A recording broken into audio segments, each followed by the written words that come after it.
Hello. Hi Hayden, how are you? You know what? I've been better. Am I right in thinking you've just been to New Zealand's first IKEA store? And I know IKEA isn't an American brand, but I do associate it with America because that's the country that I first went to IKEA in. Yeah, I had to go to the opening of our first IKEA store. It was pretty humiliating for us as a nation, I think, and the whole saga it's really eliminated what shreds were left of our dignity. Now you went as in your capacity as a journalist. Just what can you report back from the opening of IKEA in New Zealand? Well, I can say that our prime minister went to open the IKEA. Are you serious? The prime minister opened the IKEA. Yeah. Can you imagine Donald Trump just like turning up to the opening of a Target? I kind of can actually. Yeah, maybe he would open a Target. But that's just to give you a little taste of what it's like being in New Zealand. Today's episode is about reality TV because it was sort of birthed in the United States. I'm not a big reality TV watcher. I honestly don't know if you are either, and I'm just wondering what your hot take is on reality television. I'm not the hugest watcher of it. I think that America did birth it, right? But we have a claim to fame that we did the first music reality TV. Oh, New Zealand did? Yeah, what was it called? It's called Popstar or something like that. And we formed a girl group, an all female pop group called True Bliss. True Bliss. And that was the first show of its like around the world. And then like there's been heaps of spin-offs, obviously, and The Voice and X Factor is another one that's just like that. But we did the first one, so suck it, America. I'm David Farrier, a New Zealander accidentally marooned in America, and I want to figure out what makes this country tick. Now, growing up outside the United States, the way I mostly learned about this quite weird country was through television. For me, I think it was a mixture of Home Improvement, Beverly Hills 90210, Married with Children, Full House. They all gave me a nuanced understanding of American culture. But if it's one genre, one thing that really exports the lifestyle of America to the rest of the world, it's reality television.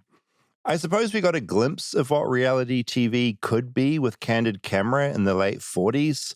That show went on and on and on, and somehow by the 90s, full-blown reality TV was born with stuff like The Real World, followed by giant hits like Survivor and American Idol. Full disclosure at this point, as I said to Hayden, I don't watch a lot of reality TV. I'm not a snob. I think the whole genre is pretty incredible and it takes skill to make it pop. I just tend to watch other stuff for my own escapism. So in this episode of Flightless Bird, we talk to a seasoned showrunner of reality TV to find out what makes the secret sauce and meet a man who's made a career out of being a reality TV contestant. So sit down in front of your TV and prepare to find out what Rob's favorite reality TV show is, because this is the reality TV episode.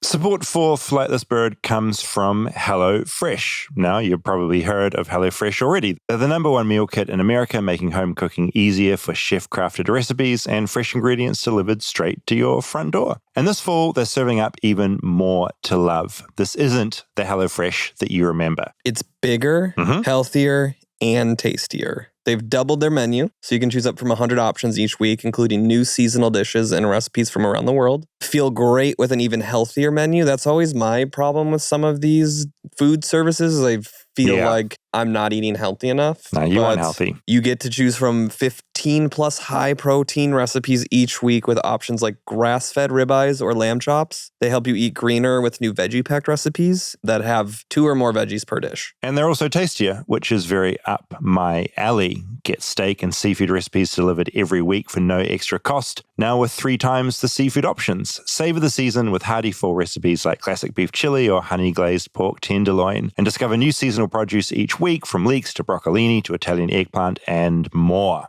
I just made the HelloFresh chicken sausage rigatoni. That has bell pepper and lemon in it. That was really delicious. And then we did a sweet corn and green pepper chowder on the side. Yum. Yeah, for someone like me who is incapable of cooking as well, this whole situation is pretty much a dream for me. The best way to cook just got better. Go to hellofresh.com/bird10fm now to get 10 free meals plus a free breakfast for life. One box with active subscription, free meals applied at discount on first box, new subscribers only, varies by plan. That's hellofresh.com/bird10fm to get 10 free meals and free breakfast for life. Think your lashes have hit their limit? Discover limitless length and full volume with Maybelline Sky High Mascara. The Flex Tower brush bends to volumize and extend every single lash from root to tip. And the lightweight bamboo-infused formula makes lashes feel weightless. Now in 8 bold shades so you can take your lashes to new heights every day. Visit Maybelline.com to shop Sky High Mascara now.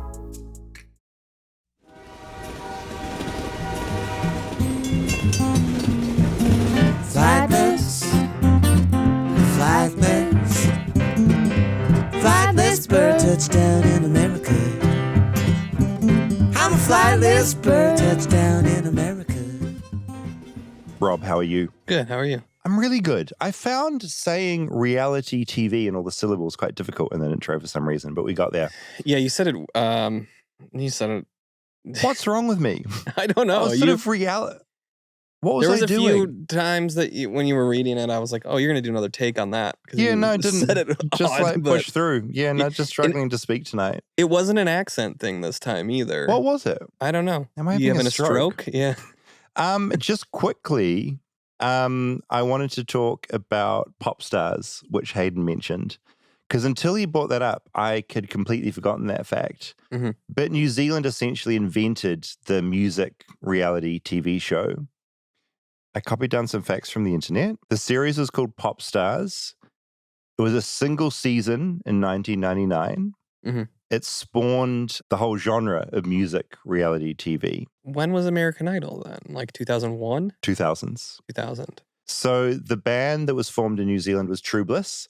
It was less reality TV and more like straight documentary. It kind of like followed these pop stars along the road. It wasn't like a singing competition. It was sold to about 50 countries as a pop stars brand. The German version of Pop Stars was the most successful overall. Although the show has now died out in most other territories, it remains one of the most successful television formats of all time. Thanks to what country, Rob? America? New Zealand. Pop Stars is credited as the precursor to Simon Fuller's Pop Idol and American Idol, and is one of the major players in the reality TV spectrum. So I just want to say, while we're going to be talking about a lot of American reality TV, New Zealand is not out of the conversation. Oh. Just wanted to say. All right. I feel I don't often speak up for like the brilliance of New Zealand and into the cultural lexicon. Yeah. But when it comes to this, we have you to thank for American Idol, which we both love. Great show. Yeah. Okay, quick admin about our Patreon. Yes. We have something fun we're going to do. Yeah, I think you and I are both very excited about Patreon because it's a way to fund the show and to make it work. Mm-hmm. And we need to think less and less about ads. If you're on Patreon already, you'll know you can be listening to this. Maybe you're already listening to it ad-free. Yes. Extra stuff. And then every week when this drops, there's also a bonus episode. All over there. So we're not going to harp on about this too much. Yes. But did want to say, Rob and I were sort of thinking about some different fun goals we want to get to, because I think both of us, if we don't set goals about how we want to grow the show, it's very easy for it just to become a bit of an ethereal mess. Yeah, and to have nothing that we're striving for. Exactly. Just, this is fun. So what we did, we sort of mapped out 4 goals of how many subscribers we want on Patreon. Yeah, this started as a joke. It did. And then a lot of this show starts as a joke and then becomes something real, which I quite like. So this is going to be kind of a contest? We're setting benchmarks, and every time we hit a benchmark in subscribers, it's going to unlock something. A thing. Something fun. Like in a video game where like you get all the things and then something happens. Yeah, we're going to make it real American and add some gamification. That is what America does so well. Yes. So right now we're currently sitting around 500 Patreon subscribers. Which blows our mind. Yes, that's a lot. And logging into Patreon feels like a really fun time right now. The discussion's fun. Yes. The feedback's fun. The ideas are fun. The chats are fun. The chats are fun. It's kind of the dream scenario when we started this thing. Our greatest fear when we started is that we would get 3 people. Yeah. Your mom, my mom, and Hayden. Yeah, exactly. No one needs that. But no, 500 already feels alive. Yes. And so let's keep growing this thing and telling people about it. So we've come up with 4 different levels. Yes. When we get to 1,000 subscribers on Patreon, we're going to do 2 things. One, during that week where we reach 1,000 people, Rob is going to crack an egg on my head at some point during that week. It'll be unexpected. Yeah. Hopefully on camera, hopefully during an episode. You'll see it. Yeah. You'll see it. And the other thing we're going to do, we're going to book an Alamo Theater here in Los Angeles. First in, first served. We will watch, and I will watch for the first time ever, Lord of the Rings with you. The trilogy. The trilogy. So it's like a whole day of... Oh, fuck. Thinking about this now, is the trilogy too much? Is that too insane? No. I mean, once you watch the first, you're going to want to watch the second and then the third. 9 hours? Yeah. It's a weekend marathon with Bravid. Thank you for using my correct name. Yeah, all 3 films with you, first in, first served, egg cracked on the head. That's when we reach 1,000. Yes. The next benchmark we've set, 1,500 people, also known as 1,500. Yep. We are going to fly Rosabelle, who you hear about at the beginning of most episodes. We're going to fly her here to Los Angeles. Have her in the studio. We're going to have her in the studio. Come on an episode or 2. And the aim is to pressure her live on air to reveal her first ever email address, something@hotmail.com, which is still a mystery, but we'll get her to here to LA for 1,500 subscribers. Yeah, we'll get her to say it too.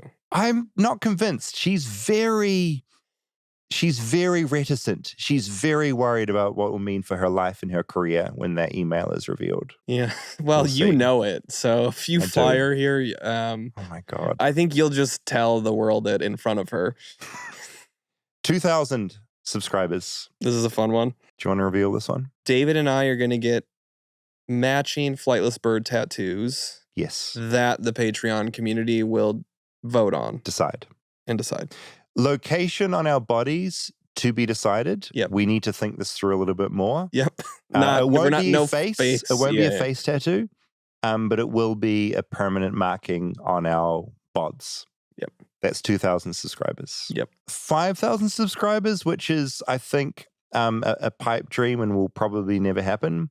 But if it does, and you kind of came up with this, we will shoot more Dark Tourist. Some episodes. Episode?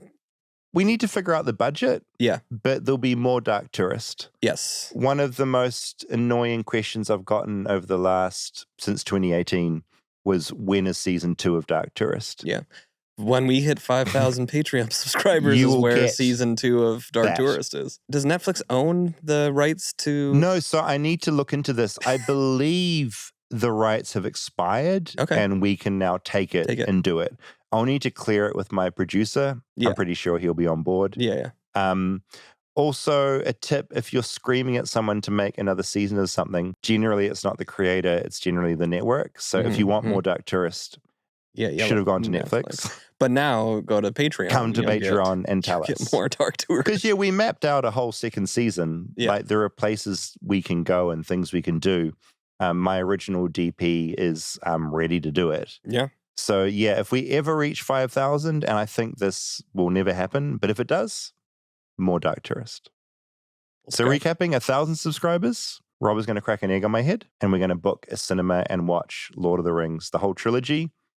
First in, first served listeners in LA. That means that first come, first serve. What did I say? Yeah, absolutely. First in, first serve. First in, first come, first serve. Yeah. It'll be free. It'll be free to as much as can fill the Los Angeles Alamo Theater. Yeah. First time I've watched Lord of the Rings. It's going to be very exciting.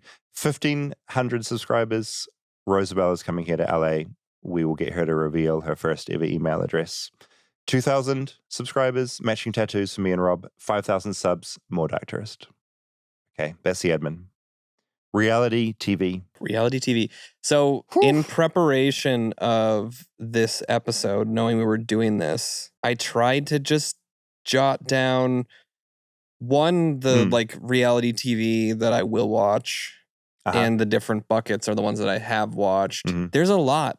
And I think even just like what stipulations makes it reality TV or not. Because like, is a game show reality TV? I'd argue no. No. I think no. I think that's a different thing. Okay. And like documentaries, not reality TV. Not real, but it gets blurry. Yeah, because like a documentary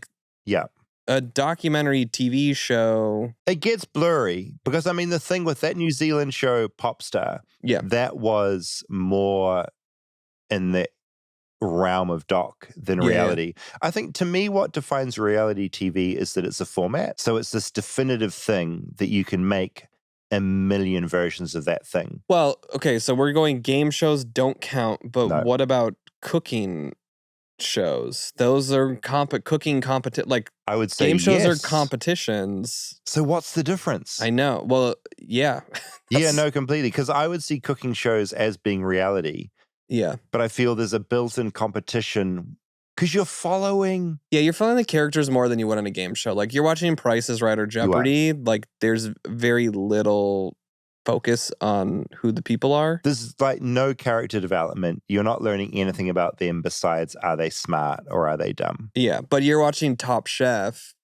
You're watching a whole season of people getting voted out, and you're learning about the different chefs. You're watching them having meltdowns. You're watching them having triumphs. And I think that is part of it. Is it just the fact that they're on multiple episodes? Yeah, continuing characters, people getting eliminated. Because it's not normal that a game show, you're going to have contestants go on beyond.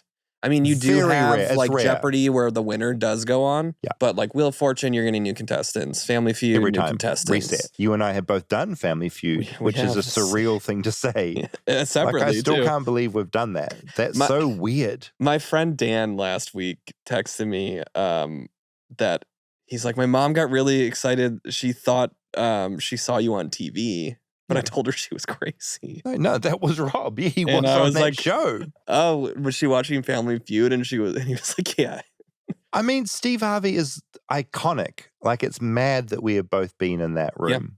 Yeah. And did you talk to Steve at all? No. Me neither. No, he comes on, he does his job very well. Yeah. And then he fucks off. Yeah. Like, he's done. Yeah. I also feel he's shooting about 4 episodes a day. Oh, yeah. We talked to people before and after. Yeah, he's done. Yeah. Well, to catch people up, you went on with Reese Darby? I did, with his team. So he picked me to be on his team. Yeah. And you went on with? Rachel Bilson. Yeah, right. Went on her team.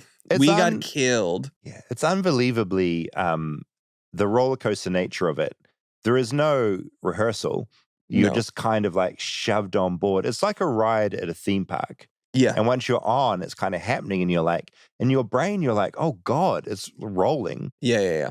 Am I doing okay? You don't really know. No. And then I know I did bad. I did bad. I lost. Well, I was lucky because Reese was so good. Yeah. Like, it kind of honed in. Yeah. We had to do a retake of a celebration because Rachel and I went to High Five. Yeah. And we missed. So they made us celebrate. So that was a little pick up afterwards. Yeah. So, and for 5 seconds, go. Yeah. Cheer. You guys just got the points. Go. Did you connect the second time? We did the second time. That's mortifying. But missing a high five is one of the most mortifying things in life. But it would have made for great TV. It would be very funny. All right, we're getting off track. Okay, what have we got? What are the shows? Reality TV. So I put them in a couple buckets. I do watch cooking reality TV. You love cooking. Not as much recently, but Great British Bake Off. That's my like go to sleep show, and also new seasons I'm watching week to week. When you say go to sleep show, it's like comfort? Comfort, like I put it on every night. Like I'm going to bed. Yeah. I sleep with the TV on. Do you? Yeah. Okay, so this is new. Yeah. In the bedroom? Yep. What does Natalie think about that? She hates it. Because I go to sleep to podcasts usually. I'll have that going, but I need something to distract me. Like otherwise, Are you lying there sort of watching and then your eyes slowly droop? Well- or is it the sound? Because I love Yeah. every bit of this. So I have to put the volume almost as low as the TV will go Uh-huh. and the brightness down pretty low because she does not like it. No, of course she And I have to doesn't. set the sleep timer because I So think it the shuts most off. annoying thing about it Yeah. is I put it on and then I almost like instantly You're gone. knocks me out. Yeah, and that thing's playing until the Yes. sleep timer goes. But if it's not on and Yeah. I'm just in like black with nothing, you're not sleeping. I'm not sleeping. I'm not going to fall asleep. That's so funny. I get it because I do the same thing with podcasts. Yeah, my It's brain's just- too busy yeah. otherwise. Yes, comfort. So we have old seasons on every night, and Natalie she'll watch.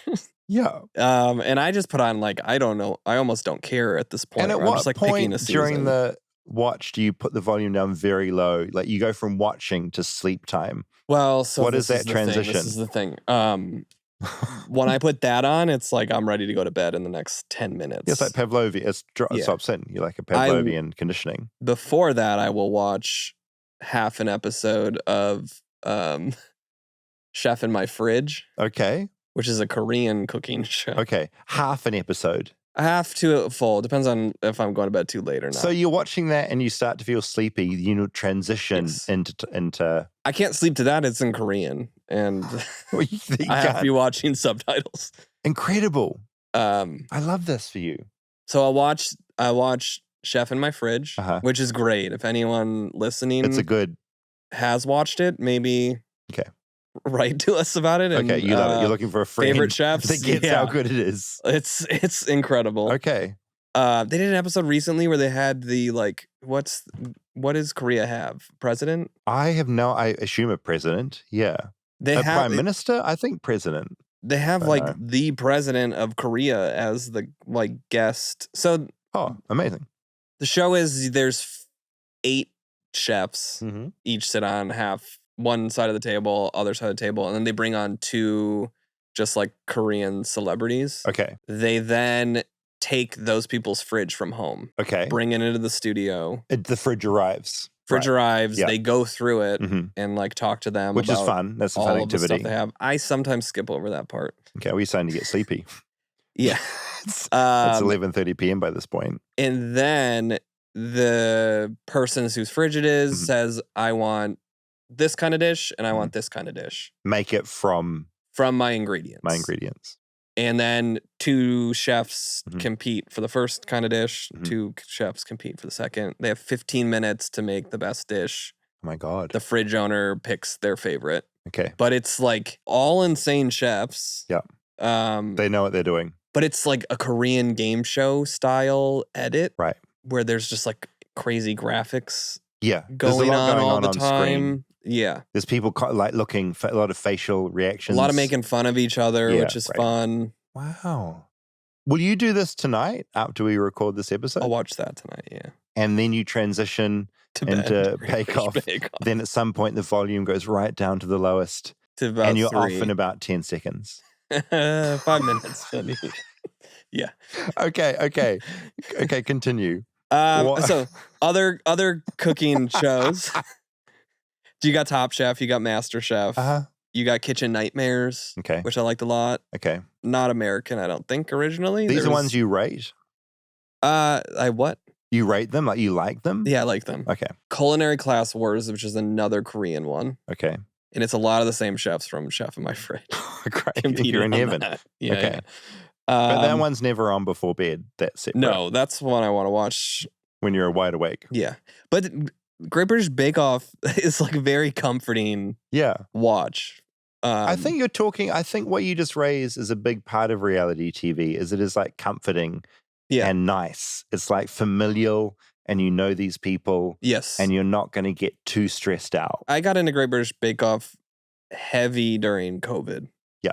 Like it was a very like comforting. Yeah. Oh, these people are so nice. Yeah. The world is And okay. Even when they're competing, since it's not an American show, which I guess we're breaking the rules a little bit by discussing It's fine. a non-American, The UK a Korean does good show, reality show though. and a They Korean, do really good stuff. and a Korean cooking show. It's okay. It started in America. We can branch out. Okay, and then move over to like competition reality shows. Which is something you love. I do enjoy to a degree. Okay. Survivor, I like a lot. Mhm. They're on season 49 right now, and I've seen most of them. The only thing I really know about Survivor is Mike White, who created White Lotus. Yeah, It's Mike, right? Yeah. He's been a competitor. Yeah, I think he's coming back for season 50 Love as that. well. And the only other fact I know is that some of the people he casts in White Lotus are old contestants No, that's fine. from Survivor. I think he got voted out one of the first Did on he? his tribe. And went okay for him. Yeah. Okay. Because that was like right before White Lotus, too. Mm. Then The Challenge, Mhm. which came from Road Rules Real World, which is like really OG I mean, Real reality World was here. like the beginning yeah. of all of this. Yeah. Yeah. Which Road Rules, I think, came shortly after Real World. Okay. Do you know about Road Rules? No, I know nothing. Nothing about Road Never Rules. heard of it. Didn't know it Okay. existed. It was another MTV reality show where Okay. they like, so Real World, they were just in a house living together, and it was. Which, for the record, film my them. understanding is that was the first reality TV show of all Was it time. really? That was it. Okay. So then Road Rules happens, and then they do the challenge started as Real World Road Rules Challenge. Oh, the two worlds Yeah, together. they brought them together because Road Rules was a little more challenge based. They'd live in like a big RV Mm-hmm. and go around the country, Mm-hmm. and they'd have challenges. Okay. And you love the show. You were on board. I liked early seasons of Road Rules, Okay. yeah. I didn't watch Real World so much. Okay. That was a little more risque for Bit naughty. my age You're a kid. when You're it 10 first or came something. out. Yeah. You're 5.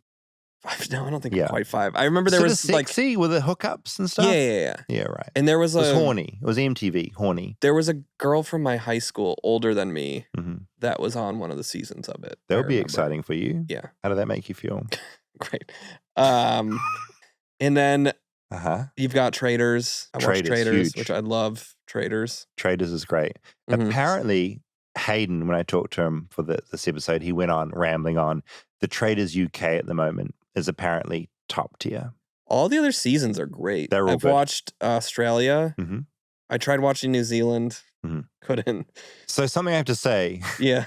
my tickled co-director Dylan Yeah. was on New Zealand Traders, which Yeah. is insane. What didn't do it for you? Was it too small, like the sets and the sort of the scope, or was it the accents? I don't know. Did it make you too horny? Yeah. I think I had watched too much Traders. Like You'd maxed I watched out. the American one, and then I was like, oh, I like this a lot. I want more. So I watched Yeah. the Australian one. Yeah. And then I heard the UK one was great. UK is so good. And then found the New Zealand one and was like, all right, Turned it this is off. too many seasons of, I'm done. of Yeah, this yeah. show. Because that's one thing I would add. I think the reason I haven't gotten into reality TV, it's not out of snobbery. It's like it's too intimidating. Yeah. Once I start, where do I stop? You Yeah, just yeah. talked about Traders. It would take me so long just to cover all of that off. If I get into Survivor, Mhm. Bachelor, Real World, like where do I? It's too much. Yeah. And that's why I think I haven't started, because it's like, Jesus, it's too much to get into. Yeah. And there's the Survivor, like Oh. if you go far back, like there's some really good seasons too. Yeah. There's the whole dating reality, like Love Island, and Do you partake? no, Don't do that. no Bachelor, no None of that Bachelorette. stuff. Our most successful reality show, or one of them, was The Bachelor. And you know how there's these celebrities created out of the Yeah. results, obviously. Our only sort of, I'm probably going to get ridiculed for this. I feel like our only celebrity to come out of New Zealand was the winners of The Bachelor. Matilda Rice, Art Green. Beautiful couple. New Zealand fell in love with them. They're still getting product deals. Are they still together? Years on, still together. I They're think happy. I think most of the Bachelor They stay. don't stay together here. Well, New Zealand was Yeah. beautiful. We Well, I fell in think- love with them. I think some of those shows, I feel like different kind of people are attracted to be contestants on Absolutely. those shows. Yep. Where like Top Chef and those that are based on skill sets, I Yep. like a lot because you've got like Kristen Kish, Yep. who's just like an insane chef. And that's why she's so good on that show. Yeah, right. Which she's going to be on the new season of Traitors, which is cool. Oh, you love this shit, eh? You're so across it. It's coming off like I like reality TV. No, but it's good that you do quite a bit more than I actually do. Well, it's what you go off to like sleep to each night. Yeah, cooking it's a ones. Big part of your life. Yes, cooking ones. I think the only ones that we actively watch right now, though, are Survivor and The Challenge. Okay. Outside of cooking ones. Okay. And Physical 100. And we just watched Squid Games Challenge. Where are we at on your list? I mean, that's mostly it. I have early on, we had, you had like the Osbournes. Oh, huge. Which I guess not American either. Real World Road Rules, American Idol. I did want to ask you The Truman Show. One of my favorite films of all time. Fucking incredible. Yeah. I remember obsessively trying to get the soundtrack on CD for that when it came out. Did that movie do anything to you when you saw it? Did you think you were... Oh, no, it blew... I didn't think I was on a reality show, but it made me completely... That film is kind of in the same territory of Jurassic Park, where at the age I was at, it kind of broke my brain. Yeah. Because I think it was such a big, fun concept and so well executed.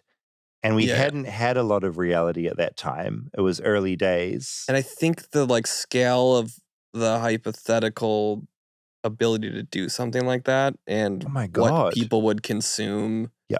What stakes they'd be willing to raise in order to just be entertained. Yeah, and I think you could watch that today and it still resonates with all the themes that were built into that program. I also feel like it's not that insane that they would do that. Like that, though, someone would do that to a person. I mean, there was a documentary about, I believe it was a Japanese game show where they locked a guy in a room for a year and he had to survive on coupons. So he would get delivered magazines with coupons that he could clip out and he could only order. So he lived on rice for about a month. Yeah. That sounds like Survivor. I don't know. It's kind of like that, but it's like he was like trapped in this world. And I'm not sure if he knew he was being filmed. I might be wrong on this, but I feel there was an element of it where he had no idea that he was becoming this phenomenon while he was on the show. And it was very Truman-esque. Well, you get into the ethical implications of that too, because you have Jury Duty that was just massive a couple years ago. Completely. Which was the same thing of like... one person not knowing they were in a completely made-up environment. And didn't sign up for it. Yeah. Which, I feel like could be problematic. And I think he's even said that, like, it was traumatic. Yeah, right. For him to have experienced that. And, like, it has messed with him as far as what's real or not. Yeah, and if you haven't seen that show, you should definitely watch it. Essentially, it was a member of the public that was selected to be on jury duty. Everyone else, judge, other jury members, James Marsden was all in on it, and this member of the public just had no idea that everything was being filmed about them as opposed to the actual jury process. I think he was aware that it was a show of some sort. But he thought he was in with all these other people. Yeah, and they were all actors, and it was all about him. Fucking incredible. And then they were filming him James afterwards Marsden's too. Best performance of all time. Yeah, I mean, I think the cool thing about that is the cast and people that were involved did feel very protective of him. Right. And I think even James has come out and said that he wasn't willing to do certain things that made him look bad, more butt of the joke. There was also, they happened to cast, I mean, the central character was so sweet and earnest and one of the best humans I've ever watched on TV before. But it's you couldn't help but love him. But that'd be such a mindfuck to... Oh, God. Yeah. No, Truman Show, loved it. And then Honey Boo Boo? Yes. That was a big one at one point. Should we begin with... So in this episode, we've basically done 2 interviews to present to you. Yep. Who should we start with, do you think? Honey Boo Boo? Should we start there? I think let's start with the producer. Yeah, so it's basically Sara Reddy wrote into us back when we were doing a Flights of Fancy and said, I'm a showrunner on a bunch of reality shows. Do you want to talk to me? So fucking of course we do. So essentially she was a showrunner on Here Comes Honey Boo Boo. And before that, Toddlers and Tiaras. And she said, I will talk to you and you can talk to me about anything and I'll give you my insight into this. Both of those were maybe seen as somewhat problematic reality shows. Is that safe? Yeah, absolutely. No, totally. I mean, as far as reality goes, they were ones where it was in that space of being, there were children involved, for one thing. And exploitative. Like, I think that's where the ethics of reality TV gets completely a little questionable. Yeah, well, that's the thing. And we talk about this. It's like you've got these members of the public who are not aware of what this will do to their lives and how they will be treated and what it will look like. But they're also willing participants. Oh, they want which it is so the badly. Other interesting piece of it. Well, the parents are, but then the added element of you've got these kids involved and kids, their brains aren't fully formed to give consent and suddenly they're stars. And the thing I really liked about Sara is that she was up for talking about all of that. And like she knew the areas that were murky and were weird and she was willing to go there. And so, yeah, this is my conversation with Sara Reddy, an EP and showrunner on some of the craziest reality shows you will have seen. Stay tuned for more Flightless Bird. We'll be right back after a word from our sponsors.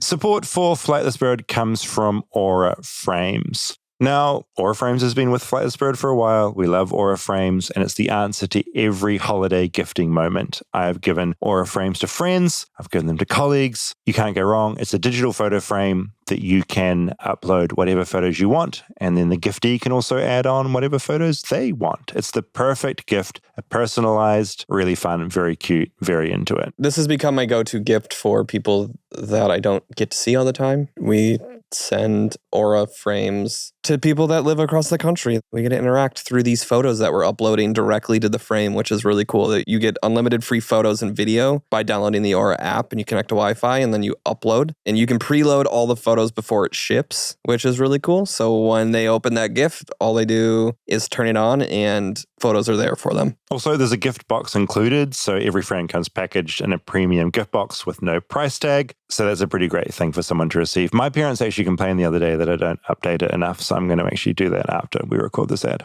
So don't wait. Win the holidays with Aura Frames. For a limited time, save on the perfect gift by visiting auraframes.com to get $35 off Aura's best-selling Carver matte frames, named #1 by Wirecutter, by using promo code BIRD at checkout. That's AURA frames.com, promo code BIRD. This deal is exclusive to listeners, and frames sell out fast, so order yours now to get it in time for the holidays. Support the show by mentioning us at checkout. Terms and conditions apply. Support for Flightless Bird comes from Helix. We love Helix. They've sponsored the show from day dot. They are a wonderful, wonderful bed mattress that will give you better sleeps no matter whether you're a back sleeper, side sleeper, whether you've got a shitty back, a good back. Helix mattresses are for you. I've been staying at Not My Home the last couple months, and it has the worst bed. Oh, nothing worse, right? Having a bad bed. We bought like mattress toppers trying to fix this mattress. I cannot wait to be back in my home with my Helix mattress because I wake up in the morning and my back is just wrecked. Also,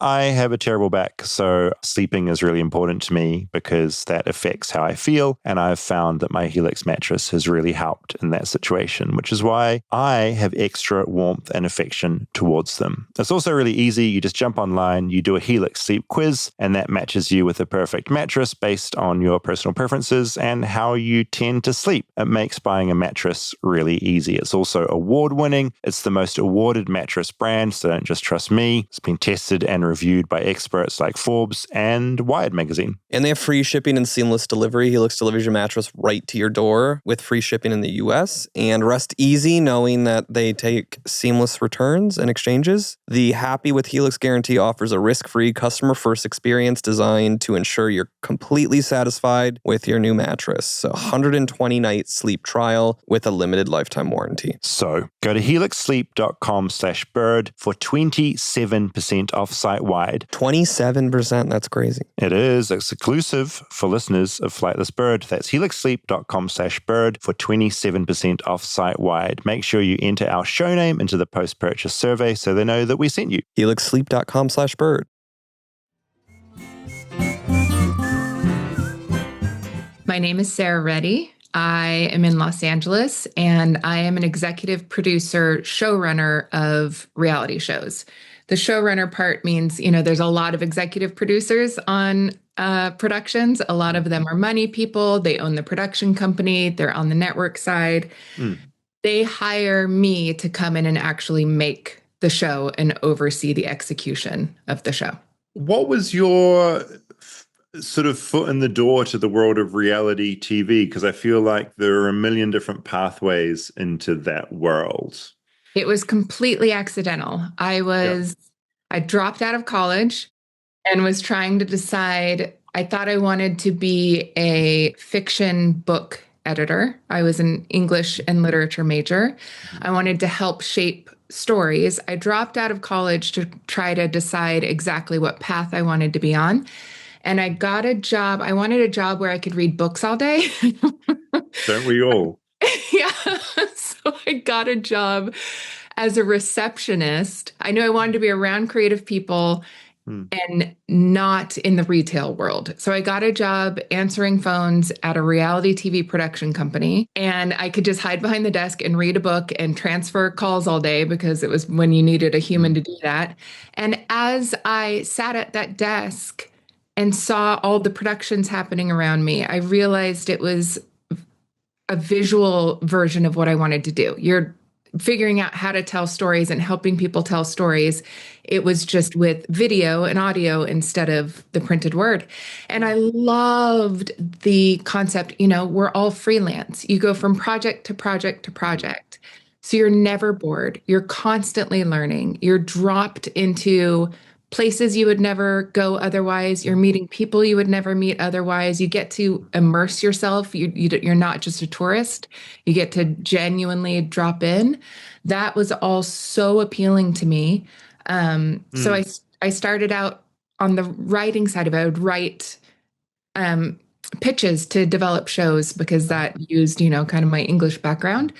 And then next thing you know, because it was early days of reality TV, nobody had experience. Nobody was coming in with experience. It was brand new. So people were coming from game shows or news or things that were unscripted, but everyone was just making it up as they went. So it was very easy back then to get your foot in the door because nobody had a resume. What kind of year was this roughly? 2001. Yeah, okay. And it's funny, all the things you mentioned about liking this genre are the reasons I think really liked journalism and documentary. It's like, it's this ticket to full immersion in this world that you wouldn't be a part of otherwise. It's kind of amazing. It's incredible. And I'm constantly surprised. I'm constantly surprised by people and places and never bored. I've learned, I've been in the deep South for years at a time with Honey Boo Boo, really immersed with people that I don't think I would have been able to meet otherwise. I've been all over the place.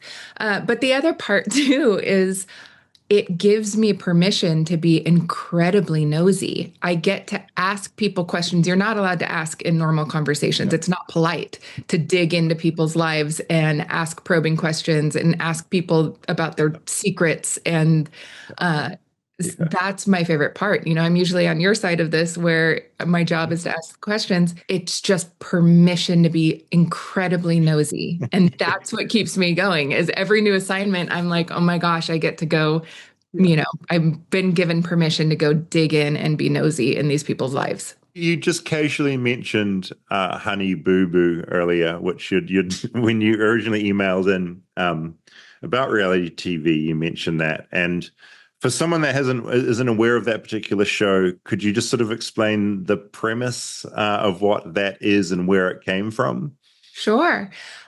So I was on the show Toddlers and Tiaras, which was a series that chronicled child beauty pageants, which was, a very popular show at the time. It was kind of a lightning rod because that topic is very controversial. Yeah. And that series was very hands-off in its producing because the pageants existed. we did not cast the pageants. We just would go to a pageant and pick 3 people to follow and just follow them. You're right. So it was more of a traditional kind of a documentary ethos behind it in a way. It was with a built-in game because, it's kind of a perfect format because there's a competition involved and a winner. So you want to stay tuned for that. And it was almost like a sports documentary meets, like pop culture. It was to me kind of a, setting aside any of the moral parts of it, it was a perfect show because you're building towards a competition. You get to, in the same way you watch an Olympics package, you get to meet the athletes, find out what their history is, what their training is, why they want to win, and then you get to play along and watch them compete. Very boring sidetrack on that. I'm curious when you go into one of these situations and you're following, say, 3 kids as they go through this situation. How does it work? Because you don't know who is going to win. Is there a situation where the person wins, you haven't been following them? How does that work within the universe of that show? It happened all the time. We would cast with an eye of wanting different stories, wanting, very practical choices, wanting different looking girls. You can't have 2 blonde girls the same age or it's just hard. It gets confusing. It gets confusing. Part of the casting was wanting an awareness of, these girls did this every weekend. You knew the ones that did very well and the ones that didn't. And we kind of wanted a blend of that. But it would have been boring if we only followed the people that always won. They weren't necessarily the best characters. Of course. So, we had a ton of episodes where none of our competitors won the top prize. But the pageant world kind of gives everybody a title. Plus, you're seeing how those kids react to what happens when someone does win who isn't them, and you've got all that inbuilt drama. And how their moms react. Mainly the moms. Really, that was a show about the moms. That was kind of the kids were the way into the story, but really it was all about the moms. Before we get into Honey Boo Boo specifically, we talked about the controversies of the space a little bit. As you spent time with these families, I look at it, I'd love to do a Flightless Bird specifically about this scene at some point. Mm-hmm. And, I sort of feel like the whole thing feels not good. But I'm wondering if your preconceptions changed as you spent time with these families and these people, if you came away thinking differently or doubled down on what you might have thought. I'm curious about that. It wasn't that spending time with the families changed my point of view so much as becoming a mom. So I was not a mom the first couple of years I worked on Toddlers and Tiaras, and I had a lot of judgment about these mothers, a lot. So much so that at times I kind of looked at the series as a way to stop these moms from doing it. If we shine a light on it, certainly someone in their life will shame them into stopping this practice. Surely they'll get enough backlash that they'll stop doing this. I became pregnant while I was working on the show. And it wasn't until I had a child that I really understood that all these moms, they are no different than soccer moms, softball moms, parents who have their kids taking violin lessons and piano lessons at age 3.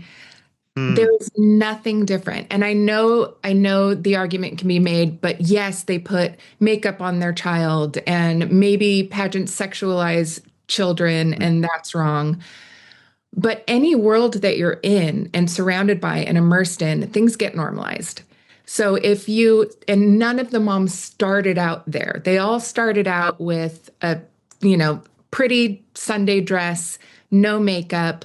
They put their child in the pageant and they lost because they weren't doing the interesting. Right.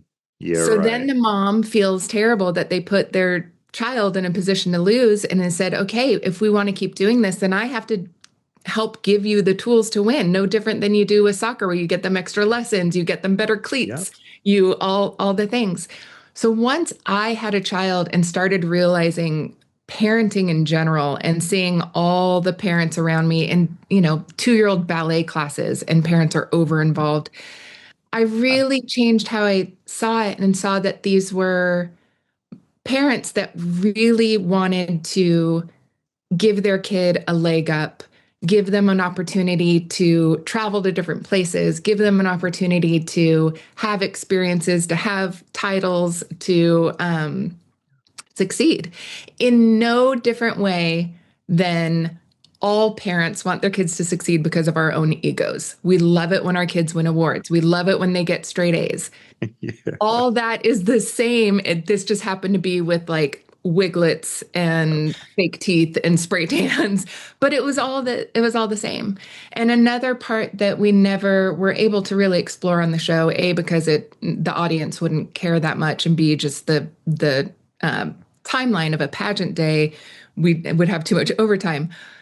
These families went to these hotels every week for these pageants, and the pageant was one part of their day. And the rest of the weekend was all the kids playing together, all the kids swimming in the hotel pool, which is like every kid's favorite in the world. Just a big socialization. Big socialize, yeah. All the moms, hanging out and talking about parenting, so that was a thing that I was aware of during production that we never really got to capture. We would end with the awards show.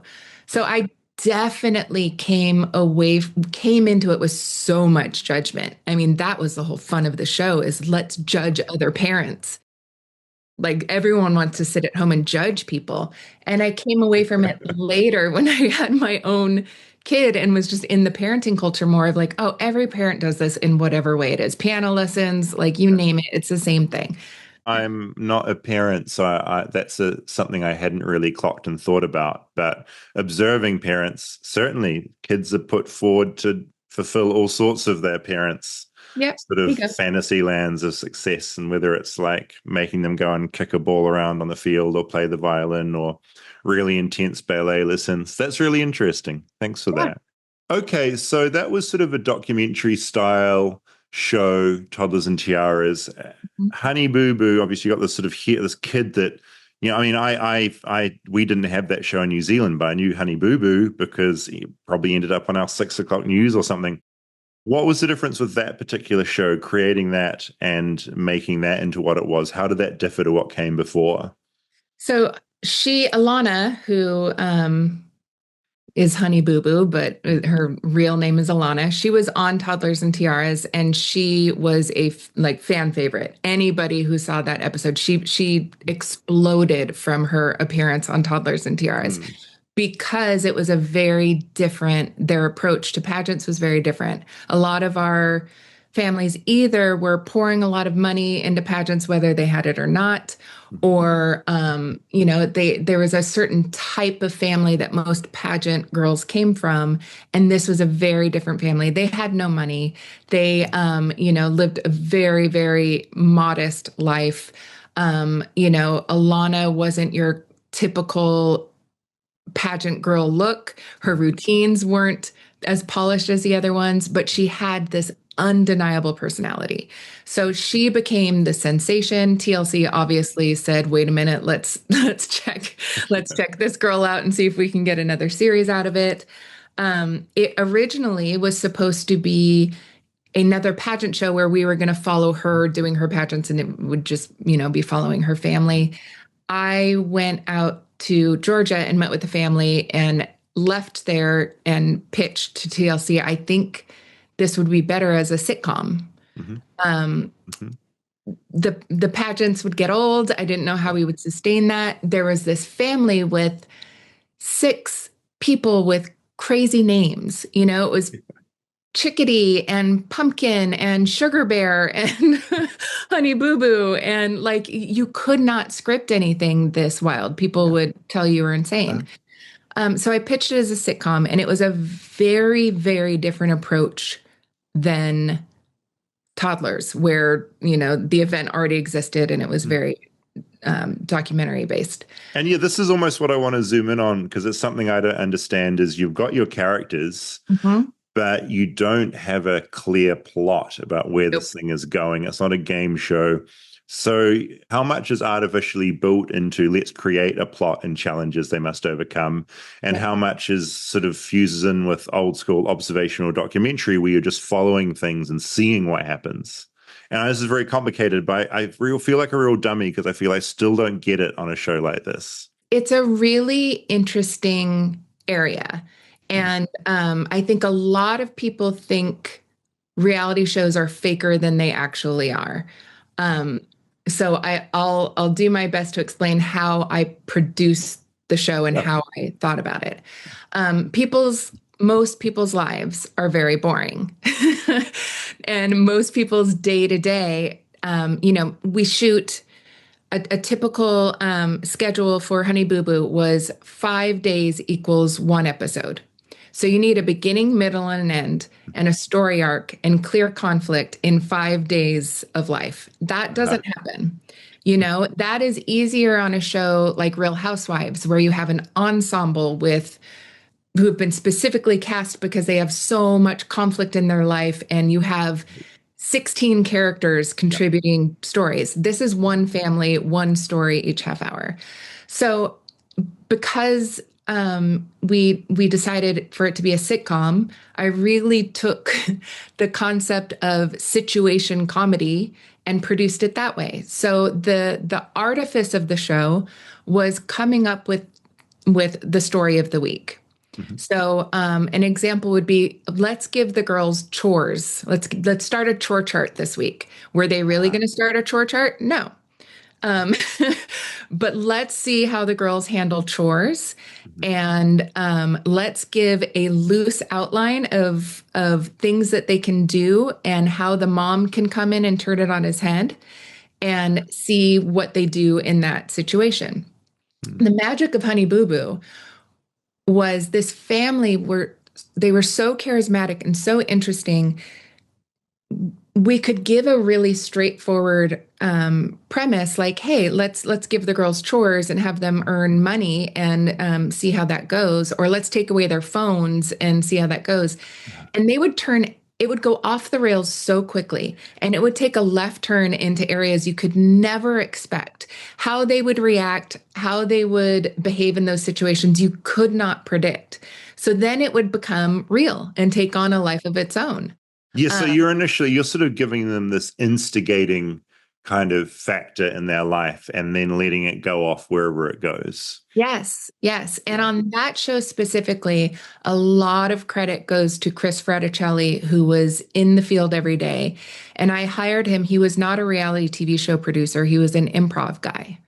And so he had done Man on the Street stuff. He had worked with Average Joes to kind of create content with Jimmy Kimmel and other people. But he was very much used to seeing what's going on and figuring out how to kind of build on that, as opposed to, a lot of reality show producers, have a different eye for things. And so this was, of any show that I've ever done, the most quote unquote produced, but the people were real, the reactions were real, the world was real. They lived in a house on the train tracks in this small town with one signal. They were who they were. We would build on it sometimes, we would identify, like, Sugar Bear, the dad, he was a man of few words. So we really leaned into that, and he became, basically kind of the silent dad. But it was definitely more manipulated because we would show up each week. I would pitch ideas and, family traditions for Christmas that weren't their real family traditions, but they had to execute it and do it. And that was the magic, is we would kind of give them the task and then step back and watch them take it off the rails and take it in directions that you could never imagine. No, that makes sense. And the other thing I'm curious about within that show, and maybe other shows you've worked on, I'm curious because, if I think about something, just to make it all about me for a second, I love doing this. When I made Tickled, say, a documentary, I'm never leading someone on to say what I want them to say. I'll ask them questions, they react. I'll try and ask some questions that hopefully get into the territory I want to get in, but I'll never say to them, okay, can you just say that line but differently? Maybe just say it in a bit more of an angry way, or could you just say that name for me, please? I'll never direct like that. I'll just hope that they respond in a way that gets me sort of where I'm trying to go in the story. With reality, how much does it differ in that territory? How much are people being directed with their reactions, or if they do something that doesn't sort of fit into where you'd like that story to go? This is, I think, probably the most nuanced skill of reality show producers, because these aren't professional actors. No. And where you get your worst reality TV is when non-actors have been scripted in what to say. And I think people at home, their spidey senses pick up on the cadence is wrong, things are too perfect. So I think this is where the real skill of reality TV producing comes in, is sitting across from someone. We know what we want and what we need.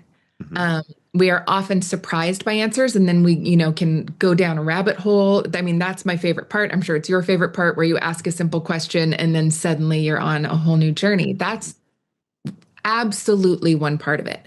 Another part is that by the time we're interviewing, the episode is well underway and being edited, and we know the pieces we need to connect the dots. We know we need to set up the conflict clearly. We know we need to get reactions to things that happened 2 months ago and have it feel real. So it's finding the way, it's constructing the interview and the questions to get what we want out of them. And that's probably, it's pretty similar to what I do. It's not that different, to be honest. You have to think about how you have to get to know that person and think about how they react to things and how their brain works. And so figure out how you can kind of lead them where you want them to be. There are definitely times when we straight up ask someone to say something, but it's usually not at all what people would think. We're not saying, will you please say that you hate this person, even though you don't? What we're asking, it's usually connecting pieces. Like, we need you to say, today I arrived at this place and I'm meeting so-and-so. It's like exposition stuff. And that stuff can be fairly scripted, and it's because we just need a little piece. Most of these shows don't have voiceover or anything. We really need our characters to be our narrators, and sometimes we just need those connective pieces. We'll ask people to say things again, like, can you say it again, but include the person's name? Because if you just say she, we don't know who you're talking about, that kind of stuff. But that's pretty boring. I don't think that's what people think is manipulative. No, really? Completely. That's just a very practical way. We need to make this make sense in a story. So please say their name. So really, I think, the power of reality TV is the talent of the person doing the interviews and their ability to connect with the subject and lead them into being really honest and showing their emotions and bring them back to that place where they were. And it is a manipulative thing. I mean, any kind of interview is manipulative because we know we want a story, and we need people to share probably more than they would share 100% on camera. Yeah. Yeah, that's a whole other topic, almost, the relationship between an interviewer and an interviewee, because it is all very parasitic and unusual the way this whole thing works. Yeah. You're building trust. And you genuinely want to build trust, but it is a relationship with an imbalance of power. There is, an agenda involved. I'm being paid to create a hit television show. I need these people to say very interesting things. So a lot of thought and time goes into the interviews. And I think, as we were talking about before, audiences can feel it. Whether they care or not is debatable. Audiences can feel when something isn't real. So you get a much better show if you are fishing in the pools where there's actual story, and you have an unsuccessful series and an unsuccessful show, and you won't get multiple seasons if you're faking everything. It just doesn't work. So I think people think things are faked more than they are. When in like that, it's not sustainable. If you just go cast somebody else, go find a different subject. Yeah, absolutely. Yeah, that makes sense. Yeah. So I think we get a little bit of a bad rap on, how much we fake things, but it depends on the production and it depends on the producer. Every producer has their own set of ethical rules on, where the line is on where they feel comfortable. And that part I think is really tricky. And maybe it's, I feel like, and maybe I'm super naive, and of course I am because of our media today. I feel like with journalism, there are some standards. There is some like oath that you're supposed to follow, whether people follow it or not. 100%. Yeah. I think that's an interesting thing. I think certainly over the last sort of 5 years, I think the general public has sort of course, become very disillusioned with journalism because there had certainly been some dicey things going on. But I think people have also forgotten that, no, there is like, what's different to a full powered newsroom and someone on TikTok? There are standards, and there's fact checking, and there's all this stuff. And I think the general public has gotten very lost in that. So probably in the way I get frustrated and want to defend journalism at times, you probably feel that way in a way about reality shows. In a way, it's like, in a way, but I also see the other side where we don't have journalistic. I see. We don't. Yeah, I see. You see the difference. Have some oath. Yeah. So I really feel like it is a case by case basis of whoever the producer is and whatever their own lines are that they're willing to cross or not. So maybe that's sort of an interesting thing to sort of think about, because obviously, you will have a certain relationship as well because you're growing up with Honey Boo Boo as well, so you have that's a really interesting thing to have. And you obviously have your own internal ethics and morals. When you zoom out and look at reality TV as a whole, how do you think it's sort of doing in the sort of the ethics and morals kind of space? It's a very broad, weird question, but do you know what I mean? I do know what you mean. I personally, and this is a little bit of a crossover with social media.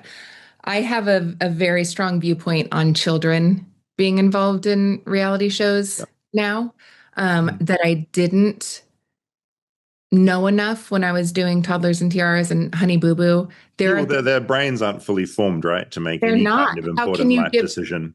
How can you give consent, when you're that age? How can you, even if a producer is doing their best to make sure they're getting consent in the moment, to make sure they're, treating it as if it's their own child and what they feel comfortable with, it doesn't mean that 8-year-old isn't going to regret the rest of their life that these things were captured and shared with the world. So that's something that I think is a broad question for us to ask. I also feel very, very passionately about getting more support to all people that appear on reality TV and producers with therapy, with, the process itself can be really traumatizing for people. And they can suddenly become very famous. Their story can take on a life that they weren't expecting. There's a lot of, reality shows, unscripted shows that are now diving into trickier and trickier stories of cults or, trauma related things, and how sharing these stories, the person can then have a whole new set of trauma and have a whole new, can be really deeply psychologically impacted. Oh, 100%. I mean, I feel like I'd thought about this before, but I think I really observed this in a way that felt closer than normal when the Tiger King came out. Was that the title of the show, Tiger King? Yep. Yeah, there was a character in that show who was sort of a minor character, but he witnessed something awful. He witnessed a death in the show, and he's sort of quite comical. And after that show came out, overnight, he became famous. We all knew who this person was. And I just casually sort of watched what he was doing. And of course, cameo calls. So suddenly he's doing cameos. But I was also following his personal Facebook page, which was open. And I saw this person descend into a lot of really awful psychological problems. I think there was a lot of drug use going on, and you could really literally see it happening in front of you on camera. Yeah. It's my understanding that there wasn't any, I mean, going on him constantly needing money from viewers of Tiger King, there wasn't any kind of support. And it's just, he wasn't expecting to be a celebrity in this way, and most people don't know how to cope with that. And it's not like there's something like American Idol, right, where someone goes on that show, they want to be famous. The end game is fame. If you're in a show like Tiger King, you don't really go into that probably thinking, oh, I'm going to be famous, and then suddenly you are. And my point is, I agree with what you're saying. I think the whole it's so important that there is care for these people after the fact, whereas I feel a lot of them are just discarded. Completely discarded. That's the business model, and unless so I do a lot of docu-follow series where you're following the same people season after season. Yeah. Even then, you're lucky if you get 3, 4, 5 seasons and then you're dropped. Even then, there's no built-in support. And I would argue even people who are on American Idol who are seeking fame, they still are not equipped for it when it happens and still need the support, and it's the same thing with the producers. There's a lot of incredible burnout. Producers that work on true crime shows or projects that are a little more investigative, where suddenly you're diving into, sexual abuse or cults or true crime. You end up embedded in these people's lives. You end up almost because of the nature of interviewing and because of the trust, you end up almost as an accidental therapist, which we are not qualified for. And you are in this position of, you get to know these people, you want to protect them, but your job is to exploit them. And that's a very tricky territory. And I cannot tell you how many people in reality TV, like, you do a project and then you have this incredible burnout. I'm sure you've faced this. Oh, yeah.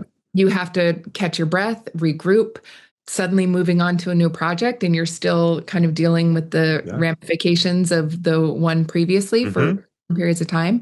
So I think just the fact that this is based on real people and there is no support for the real people is a really big problem. And there are groups that are working on this that are really amazing. There's a documentary made about this where they interviewed documentary subjects about how it impacted. I watched that at the film festival in New Zealand. The name of it completely escapes me. But Subject. Yes. Yeah. Talking to the people it was incredible. And my very close friend, Jen Teixeira, directed that.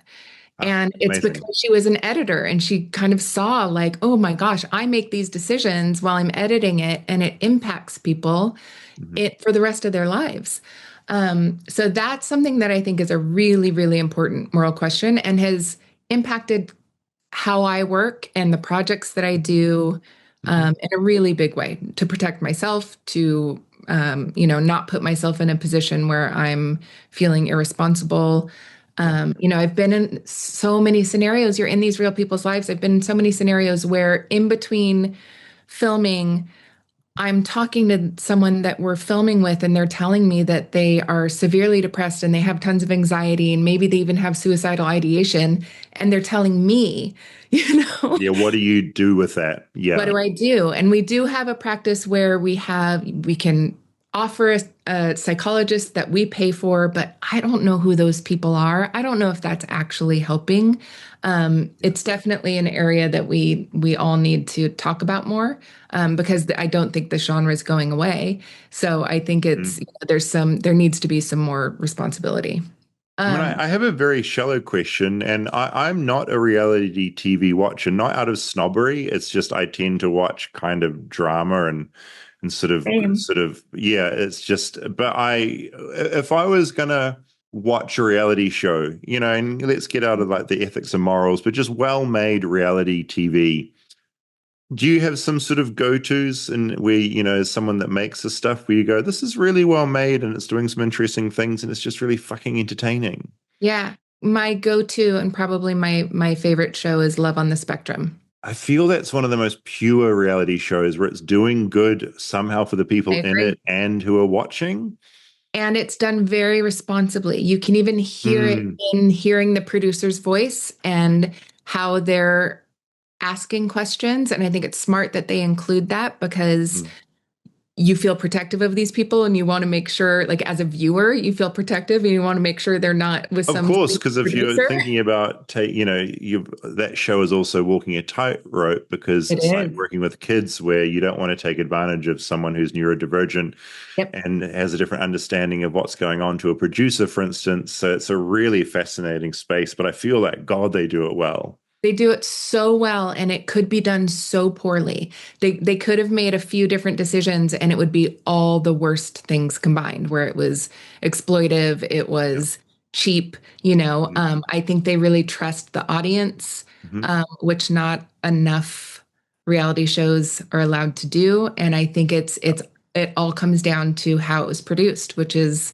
I think the kind of the key to everything is if you get a good producer who's thinking about the ethics of it and thinking about creating a show that puts the subject in the best position to be happy with how it turns out, I think that's a North Star. Speaking of sort of the spectrum of ethics in shows, I feel like something that always stood out to me, I don't know if you know this show, Embarrassing Bodies. Have you heard of this? I don't know it. It's incredibly captivating and it works, but it's so, I think, morally repugnant, where essentially, I believe it's in the UK. Okay. And they have people with who are generally don't have very much money. They have a medical problem.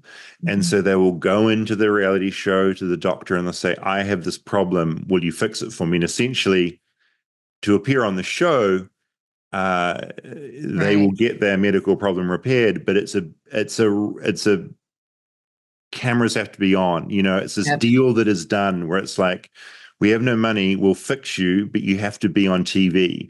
Right. And that feels so exploitative and horrific. An example is just someone will go in with like a horrific tumor that's been growing for the last 15 years and it's awful. And you look at it and it's shameful for these people, but it's their last resort. And that's the whole show. It's called Embarrassing Bodies. It's like it's body shaming people. The only upside being that they do have a doctor that fixes it, but at what cost, Right. We've had several that are kind of in that space. We had early days of reality TV, and who knows, these will probably come back because things cycle. They always do. Yeah. So we had in the US, we had one called The Swan, which was taking ugly ducklings and giving them full body plastic surgery. Oh, wow. And beautiful. Jesus and same thing. Christ. Obviously, there've been like think pieces since then saying, I can't believe we ever did this. We're still doing versions of that all the time. 100%. The Bachelor, you're getting people to come on and basically agree to get married or at least engaged to somebody, and you don't even know who's going to be on it. And get your heart broken. And, there's a lot that aren't as extreme, but still there's kind of an exchange that's a little funky. Completely. And you'll have the whole of America and the world watching your romantic failings happening, Yes. Yeah. And going into it agreeing that like, if I'm at the end, I will get engaged to this person who I don't know. It's dicey because people are put in a situation where they can set aside any worries they have about that because they just want to get on the show and they just want to win the prize and they just want to, get on TV, and it's this big, fun, juicy thing that you get to be a part of. Yeah. And then you're really in it and you're a real person with real feelings. And that's where it gets really, really complicated. Yeah. Final question for you as someone immersed in this world. Are you seeing any trends in this reality TV space of where things are going and what they're doing? Or is it sort of the same old stuff? Basic ideas sort of recycled, repackaged? There's always, always, always trends. I would say the biggest trend right now is making shows cheaper and cheaper and cheaper to make. And so that means that's across all of entertainment. But that comes at a cost. That means you're cutting corners, and that is one thing to do in a scripted series. It's another thing to do when real people are involved. So I think always with reality TV, it's like you have to remember these are actual normal real people and their actual lives that are being, turned into a commodity. And so if you're cutting more and more corners, it just gets trickier and trickier. And there certainly isn't a therapist in the budget, Stay tuned for more Flightless Bird. We'll be right back after a word from our sponsors.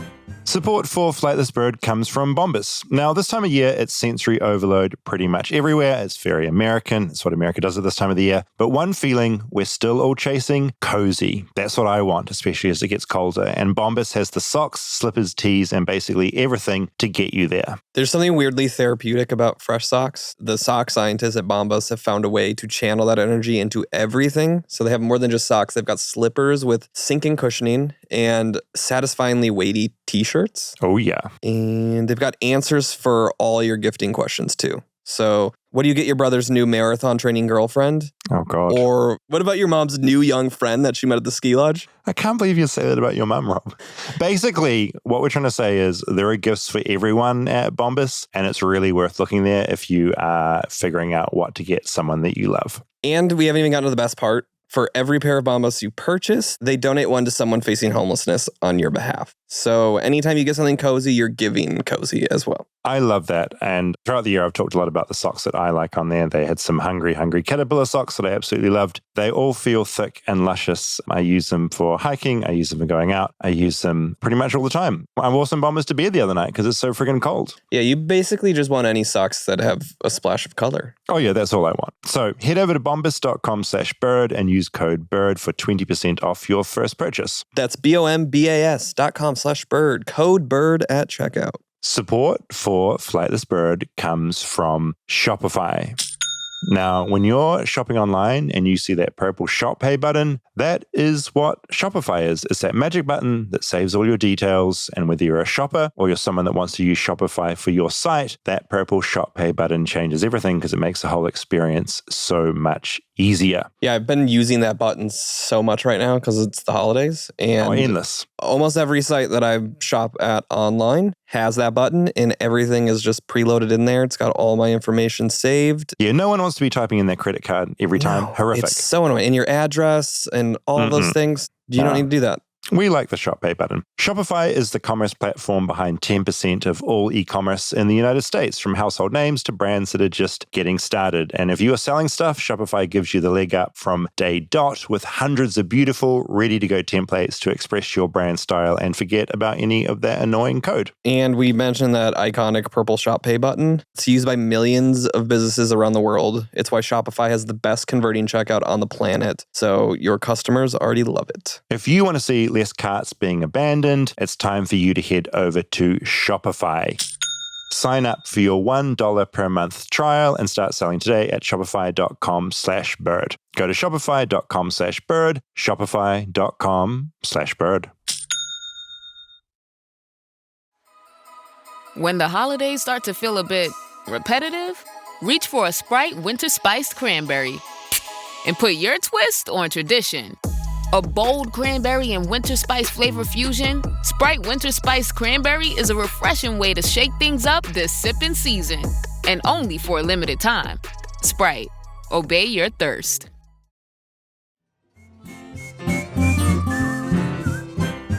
Sara Reddy, insane insights into making these shows that I haven't thought a lot about before. Yeah, I mean, it also just really blurs the line between documentaries and the transition from documentaries to reality. And totally. Because it sounds like Toddlers and Tiaras were really just documentary kind shows of. At that stage. They were they had the people. competition there. Yeah. And they were following different kids on that road, and so they had the built-in format. Yeah, and it could there was a version of Toddlers and Tiaras that could have been a 90-minute Sundance documentary. Yeah. Of here we are, we're just observing, we're not changing anything, we're just in the room with them. But it's once you start introducing and manipulating the reality of it is what makes it reality Yeah, TV. that's the question. Like, when does a documentary become so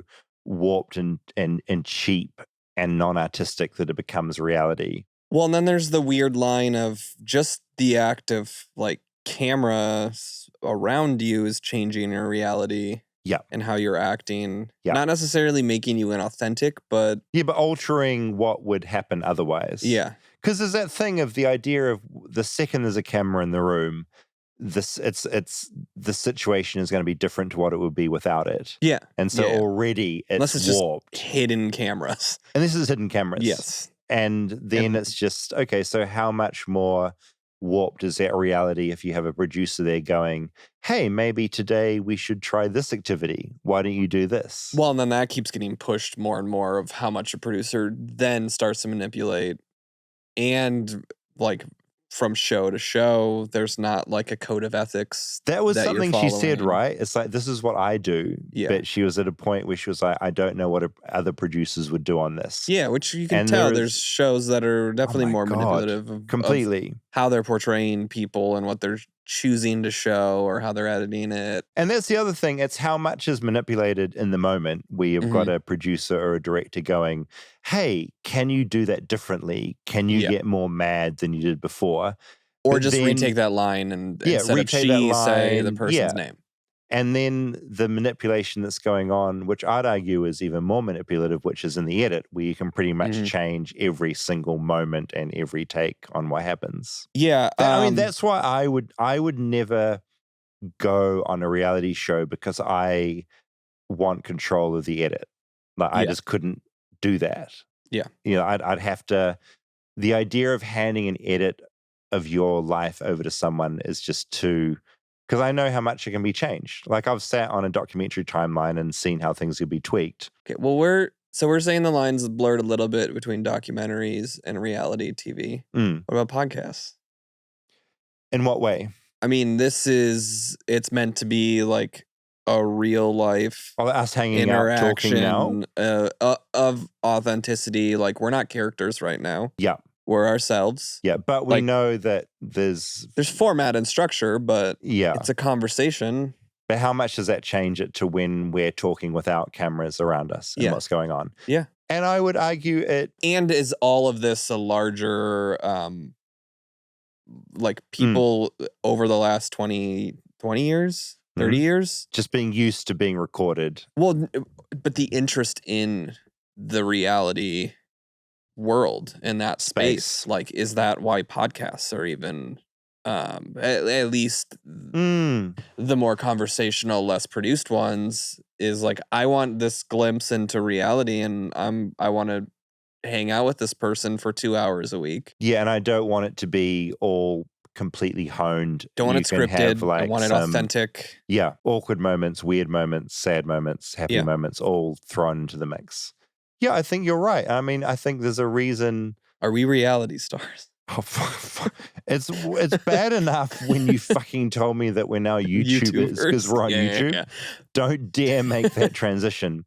But I know what you mean. I think it feels like reality TV has trained people to have a different relationship with people. Yeah, the I guess the thing thing. Parasocial, and it's that thing of the argument, I guess, against reality TV that people would make is that you are famous for doing nothing. Like you're famous for being famous. And that's where if people were going to look at, I don't know, I don't watch enough reality shows, but the idea that we got to have like a counter. The number of people that have gone, I don't watch this. Yeah, the number of times you've insisted you do not watch reality TV. It's like I protest too much. It feels like a little bit of a lie now, David, since you're insisting you've never swear to God. seen a reality show, but then you somehow knew about all these shows. All these shows that I think you watched Popstar, and what was the surgical one she mentioned? Embarrassing Bodies. Yeah. I have watched some reality shows. Okay. But I guess my point is... You don't watch reality shows. I don't watch reality shows. And nothing against it. Nothing against it. But it's like, it's that thing of we've gotten used to listening and watching people that don't have any inherent ability or skill, right? Yeah. It's like we used to get excited about people because they were like very good at acting and they were sexy and they're in films, or they were a performer and they had an amazing voice and music ability. Now we're used to watching people just because they're charismatic and they are in front of us all the time. Well, there is definitely this trend of like reality TV to then where social media is trending, and it's just I want access to everything and I want to see what this person's All the actually time. like. Whereas before that, like the people you were admiring and the movie stars, there was much more mystery Which was to them, but now like that's all out there. access is And then you get into something like streaming and streamers where like you were like podcasting, but you're on for like 8 hours a day. well, I guess that's my question too. Are we just trending towards Christ. It seems a lot of this is just like more and more and more access to these people that I'm a fan of. That you perceive to have something that you were interested in. Mm-hmm. And like at what point does too much access then pull the veil on it? Completely. Because I think what you're saying, there's a world where I think when I grew up, I enjoyed the mystery, like having mystery behind who an artist was or who an actor was intriguing. When now we know way too much about everybody. And you almost expect to. Yeah, and if you don't get that, you're like, why don't you give me more? I want more. Mm-hmm. Where does that leave us? I mean, we're all, Are we part of the problem? Is that what you're saying? Like, what we have learned so far, 2 hours into this episode, is that potentially we are the problem.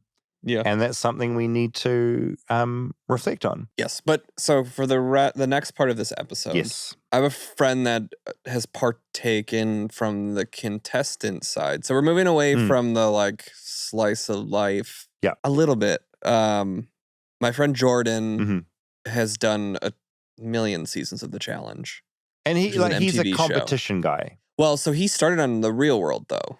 Right. His first season was Real World and then transitioned into The Challenge. And he's just this phenom. I play softball with him. And he has one hand. So even like he plays on a men's softball team with me with one hand and still like is incredible. He's running like doing triathlons and like he's one of the most competitive people that I know too. Yeah, right. It's like built into his DNA. Yeah. So he's done so many seasons of it. I thought it would be fun to talk to him kind of about that side of the reality TV world. Well, he's in it as opposed to producing or show running. It's like that is his entire existence. Yes, and his perspective is certainly different than Sarah's. My name's Jordan Wiseley. I did The Real World back in 2012, 2013. And from then on, it was kind of reality show after reality competition show after celebrity reality show to more competition shows. So let's talk reality TV. 11 seasons of The Challenge, is that right? 10 seasons of The Challenge. Oh, but then like the NBC version. And then there's like, they had like spinoffs. I did the old man version on All Stars. Paramount and Plus. Then, do you remember we did a couple world ones? That one I count because there were good people. Like it was tough competition. 5-time champion. 5-time champion. Congratulations. Thank you very much. Was it 1.5 million? I don't think it was that high, because if it was that high, I'd be a little bit depressed that I've blown as much as I have. I think fair. I was like 1.2 or something like that. Okay. Yeah, but I mean, enough that we can talk about it in terms of like money won. Like that's I like that stat. Not just that it's mine, but that like we have been doing a thing long enough that like that can be calculated. Yeah, it's not an episode of Chopped where you're winning $10,000 at the end. Yeah. Those were a challenge was 1 through 10. I think it's like the unique thing, or maybe it's not that unique in America, where like you have made a career for like a long period of time working in this very specific type of TV. You know, like that's a gamble, and you've been really fucking good at it. Yes, and it was like out of spite. Like winning and things were like out of spite because I was just so like I want to be an actor. And like when I got interviewed for The Real World and stuff, at the last interview, they're like, you know, and you're like on camera and they're like, yeah, we want you to we want you to like be on the show. And I was like, oh, and like, we're going to Portland, Oregon. I was like, I was auditioning to host the show. I'd been there before. I'd like been there. Like my dad had worked at a hospital there, so I'd like spent some time there. And I was like, ah. And then all I knew about the real world at the time was like people go on there and like drink, fight, fuck. It's never really a great look. And it never occurred to me that it could be an actual career. What season of Real World were you? 28. 28. Okay, Yeah. so it'd been around for a little bit. Yeah. Been around. The challenge had already started at that point? The challenge started in 98. Okay. The challenge started, so it had been going for a while. Yeah. But reality TV is thought of like you do it a couple times and then you're just known for reality TV. Unless you are Bret Michaels or, the Flavor Flav or the New York or whatever. It never really occurred to anybody that you could be a recurring reality TV personality. Then Jersey Shore happens and people were like, oh, we could like, because the real world changed people every season. And so did like Road Rules or anything that had like roommate-y stuff. They turned over cast. So going into the real world, were you nervous about that? Because I think it's so interesting because you go in there and you're just giving control over to someone else to portray you, and it's not like you're in the edit giving notes. It's like you go in there and you don't really know what's going to come of it. Was that a nerve-wracking thing, or were you just like, fuck it, this is happening? I think that specifically would have been more nerve-wracking had I truly understood that they had that power. Because I didn't. I thought we're all going to go in here and they're going to show our story. They're going to show it the way it happened. Yeah. They didn't? No. And that's when I was like, oh, and like I'll go back to the, when I was in the last interview and they're like, you got it. I was like, I don't think so. Because all I knew about the road was you go on there and you get a bad reputation. And then you have to go out into the real world and get a job. And I was like, I could just imagine in 3 years, I'm in an interview and they're like, I recognize that face. Aren't you that guy that was the girl? And it was like, no. But then honestly, I came home after I said no in the interview. I was like, I don't. And they're like, well, think about it. We'll finalize casting soon. I'm like, okay. And my dad was like, dude, if you want to act, you want to get out of Oklahoma, ain't no director or producer coming out of Oklahoma going, hey, I want you to be in my movie. So he's like, say yes, and then figure out what you need to do to become an actor and learn and do that stuff. Yeah, so this will get you out there in some way. Yep. Yeah. And so we filmed for like 4 months in Portland. And the craziest part of like jumping into that is not that you actually are somebody, but you are thrown into being somebody in this town. Because imagine we just walked into this new town. Mm-hmm. You walk into your first bar or whatever, right? Because that's what you're just excited, like, let's go have a drink, right? And so you walk into this first bar, but you don't just walk into a bar like a regular person. You've got 3 or 4 cameras, you've got lights, you've got a whole production team. And so no matter what, people have no idea who you are. But they're like, can I have your autograph? Yeah, you're like, clearly someone. And they know real world. Nobody. They know real world's happening. I remember in Chicago when they did the Wicker Park one. Well, so that started happening. At first, it like people didn't know, but then like Portland's like small enough, and these like even any downtown is really small enough that after a few weeks, they're like, oh, that the real world's filming down here, and that's them. And so people start to catch on, and so that's the house that they're in. And then people would be outside of our house like shouting, to be like, was there much Jordan was there much like duty of care for people that were on the show? Did anyone kind of like prep you for how life was going to change when the show came out? Oh God, no. No. And for us, this was an extra like dosing of social media was just starting. We literally, I got Twitter and an Instagram because the producers, after we finished filming, they're like, hey, we're going to be using these things. All I had was a Facebook, and they're like, we're going to be using these other things to like help market the show. So you should get one. And then for me, especially, this was a wild experience. I finished the Real World. Within a month, they hit me up and were like, hey, do you want to do this other show called The Challenge? I was like, yeah, I know. I've seen that. I know what that is. I'm an athlete. I can do that. And there's an opportunity to win money. So I was like, let's go do that. I left and was in Thailand filming that for 8 weeks. I came home. When I was in Thailand, walking into my very first interview on set of the challenge, as I'm walking in, Danny Waskow, who was the story producer at the time, goes, "Hey, by the way, your first episode is airing right now in the States." And I was like, wow. But they will not show you when you're on the show. You can't see anything. So I have, for 8 weeks, Vacuum. I was on television and had no idea of anything until we like finished the final and everything. And then we were at this hotel after we finished, and they had a computer room. So Marlon and I run down to we're like, dude, we gotta see what's going on. And we run down the computer room, we log on, and we're just like, for like an hour, just scrolling through and seeing like 2 months of like comments and everything. We're just like, what? Was there ever a moment in that kind of pressure cooker of shooting where you was like, I'm out, I'm done? Was there a moment that they pushed you too far? Oh yeah. I feel like every time you come back from a season the last few times, you're like, I'm done. I'm not doing this. Yeah. Like, give me an example of like, because I think people are like, I'd love to be on a reality show. This is a great time. Give me an example of where something is not a great time.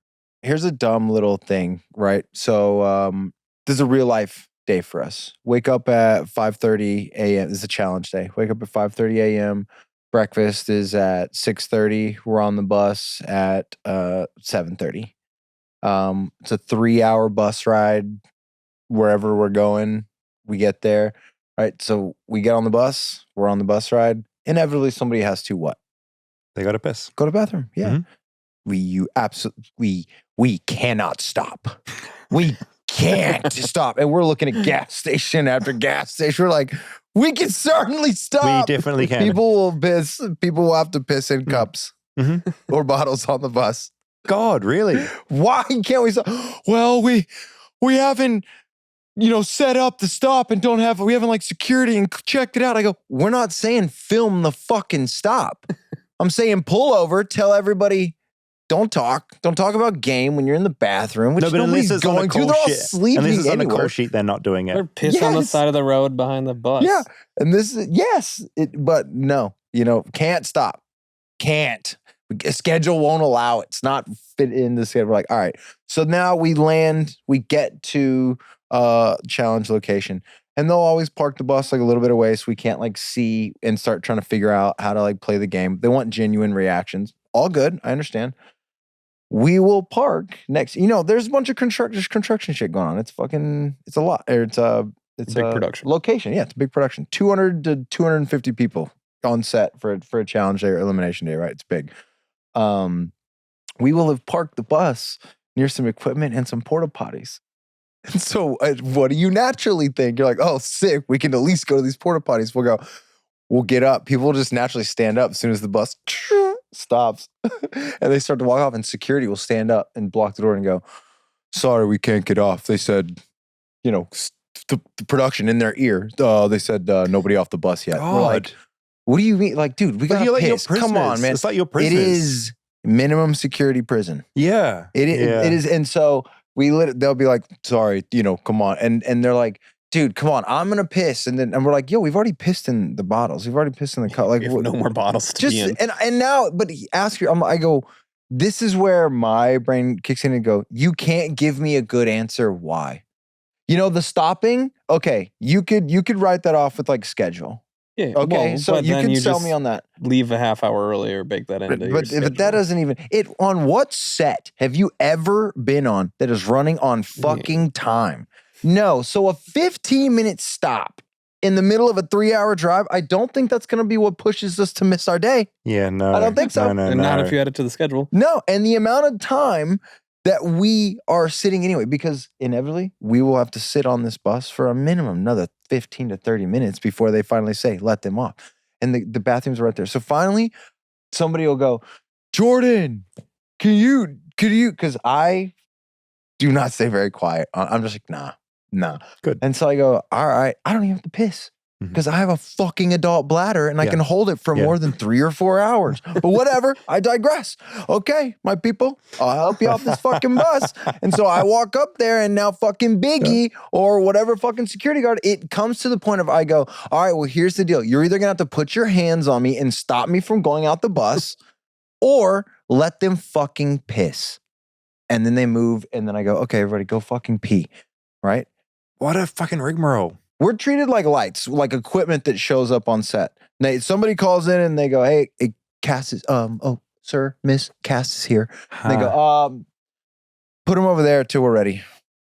Because every time we roll up, they're still painting something. They're still rigging something up. It's just fine. It's hard to do what they're doing. We're doing it, in remote places in the world. But it's what you talked about earlier. It's like you are treated like you're disposable. Like if it's not you, it's someone else. Well, and that feels unique to reality too, because they're not doing that on the set of Modern Family. No, exactly. Like what is what is on that bus with you? Hell no. TJ is in, whatever. TJ's the host. TJ's the host. Okay. Whatever, nice ass car he's gotten or scooter that he wants to like roll around and he's pulling his phone out. He's got a trailer with a nice bathroom. I'm actually pissed off he has his phone in his pocket because I'm like, dude, I can see the outline in the shot. Like, are we for sure using a close-up here? Do we want the option of a wide? Because I don't know. I'm looking at this fucking phone print. But I digress. I'm not spending $500,000 on this fucking episode.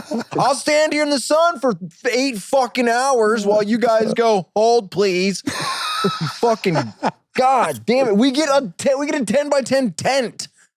We are 30 to 40 people to start these things, and we get a 10 by 10 tent to stand around in Vietnam. Yep. And they'll be like, well, hold. I'm like, there's no time. SAG, I mean, you got to eat every 6 hours.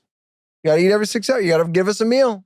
Spite and hatred can be a good motivator. And competitiveness. You're one of the most competitive people. That I know. Rob showed me like hammering in those fucking nails. That was insane. Against Theo. That was crazy. Theo. Yeah. That was one of the best moments, I think, in reality TV that I've seen. Thank you. You're coming in one-handed. I mean, remember, I had already beat Zach with a sledgehammer as well. And what was funny was Zach was in the crowd telling them not to put me in because Theo was in. Theo was the one that was in. They had the choice. My own team had the choice to either put me in or put somebody else in. Well, they throw you in because you have one hand and they assume you're going to lose. And a thing is, 100%. That's what Polly and Carl were thinking. They don't know your background in construction and sledgehammers. Yes, because Polly and Carl were not on that season that I beat Zach. And so this big dude, is up there and he goes, don't send him into this. He will win. And they're like, nah, he's got one hand. There's no shot. Yeah. And you just smoke him. It wasn't even close. No, yeah. There's like 4 or 5 different groupings of nails. I think Theo's in like the second 3 and 4, batch. 12 nails. Yeah. Yeah. And you're done by the time he's and he broke a hammer doing it. That's how bad he was at hitting a sledgehammer. He broke the sledgehammer. Holy shit. Yeah. Just had no idea about your background and what they're up against. Nah. So satisfying. Yes, it is so satisfying. Can you watch reality TV now, or is it something that you're done with? I can, but it's so funny how I watch it because like I'll watch it and be like, because you're looking at the bits. They use, especially if there's any time they show somebody talking and they show the back of their head, I'm like, they definitely use the voiceover on that. But I mean, or like I'll see a lot of things and I'll be like, oh, those don't look like they're the same day. Yeah, so you're analyzing the way it's made, which detracts from the joy of it all. Yeah, a little bit. And also the people, because of the challenge, like we get all kinds of people from Survivor, Big Brother, Amazing Race, WWE, American Ninja Warrior, like all walks of people, right? And all types of people who are like, some people are genuine and some people are not. And you just really get a feel for the ones who aren't. And so when I watch, I'm just like, oh, that person's really like trying to like create a character here. Who's the most overrated, overpaid challenger? Wow. I just need some clips. The most overrated, overpaid I guess challenger. You can answer both. Who's most overpaid and then who's also most overrated? Most overpaid. This is not personal. The thing is, this is what makes me so good at the game is I separate game and life, okay? me having these opinions, it's not my opinion of these people, like as people, but as a business and a competition, I'm still going to answer. So the most overpaid is Veronica. Veronica, yeah. So with the challenge, this is how they get you. There is no negotiating pay. It does not matter, David, that you are popular and you've come in. They're going to go, here's the thing. We only pay via what number challenge this is. All right. So challenge 1, rookie pay. Oof. It's $1,000 a week. 3 weeks guaranteed. God. Oof. But it's $10.99. So, figure that out. Maybe you can write something off later. 2 seasons, 2, 3, 4, you're getting $3,000 a week. Right. Still 3 weeks guaranteed though. So you bumped up to 9 weeks. Even if you go $9,000, even if you go home first, $9,000. And then that's how it goes. So then it goes, okay, 2, 3, 4, then 5, 6, 7. You get X amount with X weeks guaranteed. 8, 9, 10, X amount of this. So it does not matter if I've won a shit ton and we all know that my face will be used as marketing. This person who has been around for 20 years, not won a single one, not even been to a final. We're not going to use them as marketing. They're going to go home before the middle of the season, but they've racked up enough going homes that they now get paid double what I get paid to show up. Some people triple what I get paid who have never won. Never. So for me, you're talking about Leroy? I must win. At least Leroy is funny and he drives story. You know what I mean? But there are people who are there just to be just like, this. I say this all the time. I go, we need people to be losers because we don't have 30 winners at the end. Mm-hmm. So you need some losers. And so we are cast like, come on, I know how stats work. Yeah. Can ESPN start running this thing and start giving us some like very off the wall stats about how many seasons and how many like challenges it's been since this person has like done something? Most overrated. Most overrated is probably Turbo. Wait, so how do you feel on the other side of it then? Like you're someone that's done really well in this space, but how do you feel about reality TV as a whole right now? Like you've done it, you're out of it. Yeah, I think there is a place for it. I think especially with the audience, we can't just sit here and take the stories that, the studios pick. Like we want to see some real stuff. However, getting into now kind of back to like what you're saying, like how produced is some of this stuff? Some of it is egregious. You want to go back to like The Bachelor and like shows like that? It's egregious. They're literally told like hey, fake engagement. You need to say at the end of an elimination. You would chill. I am an authentic big. That shit was so that a little dig? Yeah. Rob's digging. Do you want to set it up? You can set it up. Go ahead. I want to know from a viewer what was this? Well, Jordan got engaged on the challenge. Mm-hmm. Oh, holy shit. Right. And I'm sorry, I haven't watched your seasons. I'm from New Zealand. I've got an excuse. No. We didn't have it there. They have TV in New Zealand. Okay, so you got engaged on the show. You guys have been dating for a while, and it was a big storyline. Yep. And then at the end of one of the eliminations, you get down on a knee. Yeah, it was. And you propose. It was really like my plan. Like the plan would have been to like wait till the end. But when you start going into eliminations and everything, then you don't know sent home? Where. No, I won. Wait, so was that a genuine thing that you wanted to do, or was that a story point? So, and this is where like my like producer cap comes on, because it was something that we had sincerely talked about for a while. We had been talking about for a while. I had actually like talked to her father about like it was like something but like sitting there and I'm like, okay, I know that this is a part of our life, and like it would be dumb to not like try and capitalize on this, because especially for us, and it's just, I wish it was different, but it was not. Because in that, these production companies will milk everything they can out of you, and then they will help you none. Yeah. And so just living through that, I'm like, no, like we should be smart about this and really try and capitalize on this. Like if we could at least get our wedding paid for it, wouldn't that be rad? Yeah, why not? Exactly. Weddings are expensive. Did you? No, didn't last. Oh, fuck. That's annoying. Because reality TV, it's just hard for some people to like get out of it. Rob, just out the back of that, I want to make it very clear. I don't know if I have before that I don't watch reality TV. You don't. I don't know if I've brought that up. No, I'm not sure. I don't really watch it. I think you brought it up in both interviews too. He was great. Yeah, Jordan is awesome. He's kind of like a reality TV lifer. Like he's been there since almost A. and like season fucking 38 or something. He's a reality all-star for sure too. And the cool thing about him, a lot of the times on the challenge, the way they'll produce it, I feel like MTV does manipulate the story a little more than some of the other ones. But you kind of know that going into it. Yeah. There's definitely different like villains each season. Also, they'll cast them and talk them up. Yeah, and just the way it's edited, they'll lean more heavily on it and like show interviews from people that they're against. I should also say we're recording this on December 3rd. By the time this episode goes out, the challenge will have just wrapped. Right now, I think is the finale. Right. Okay. So a couple days ago, the finale will have happened. So we'll see if Turbo is overrated or not.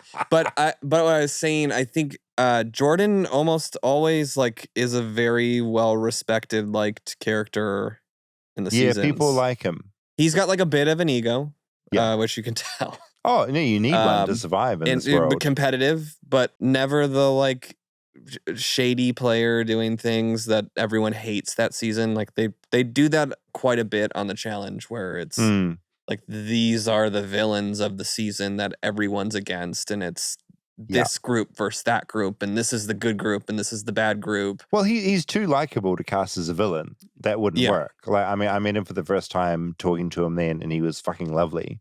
Yeah. Good at baseball? Great at baseball. Yeah. He's just strong. Is he just strong? Or is he like Strong, motivated? He's just like a strong fucker. Yeah.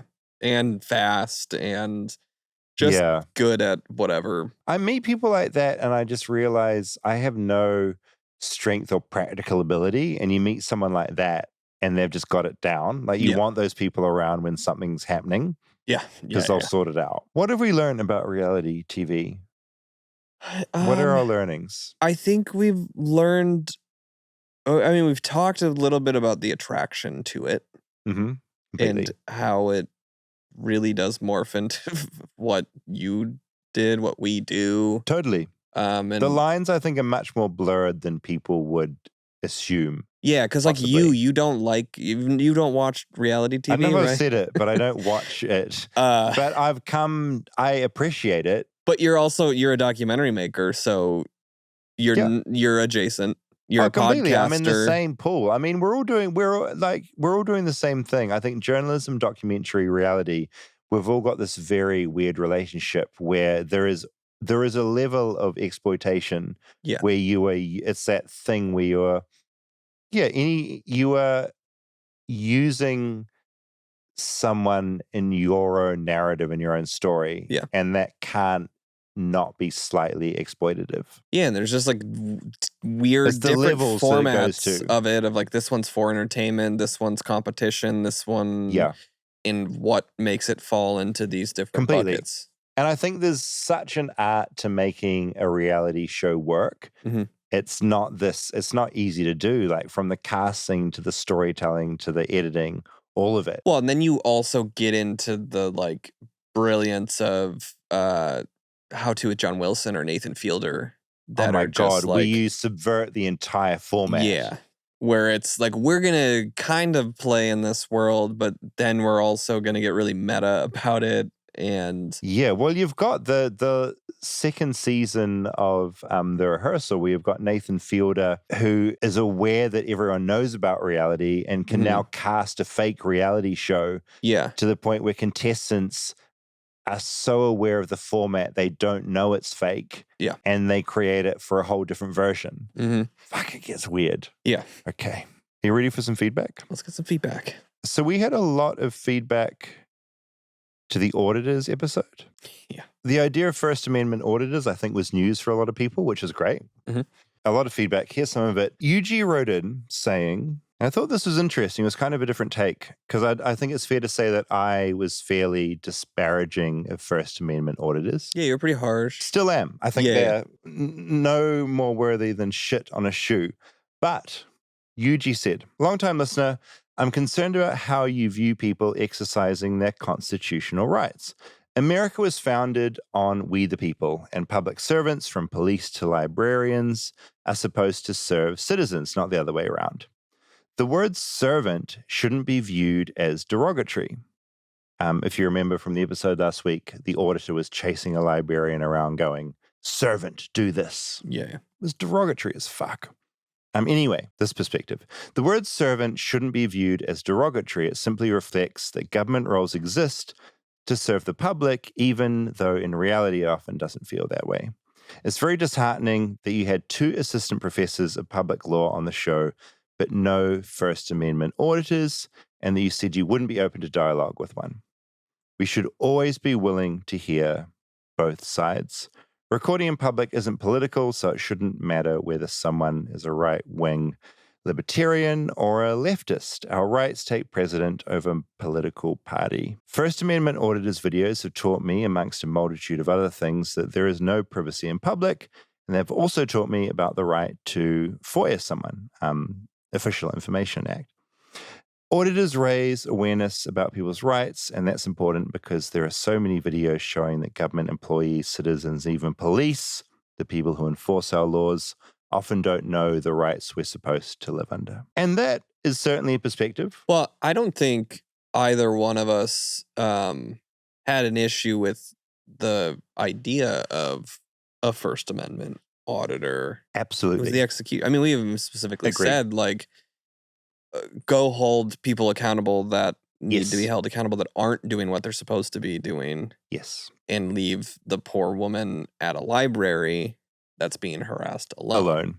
Agree. So, yeah. And I think that's where there's this weird disconnect that happens where I think you and I both back the theory of what a First Amendment auditor wants to demonstrate. Right, because it's, I mean, George Floyd, people Film the fuck out of it. documenting what police officers are doing if they're not acting as they should is important. And I think both of us are all for that. Harping on about documentary, like I need to film in public spaces. Well, and there's so much of the ICE stuff that's going on right now. Film it. Like being filmed Desperately is important.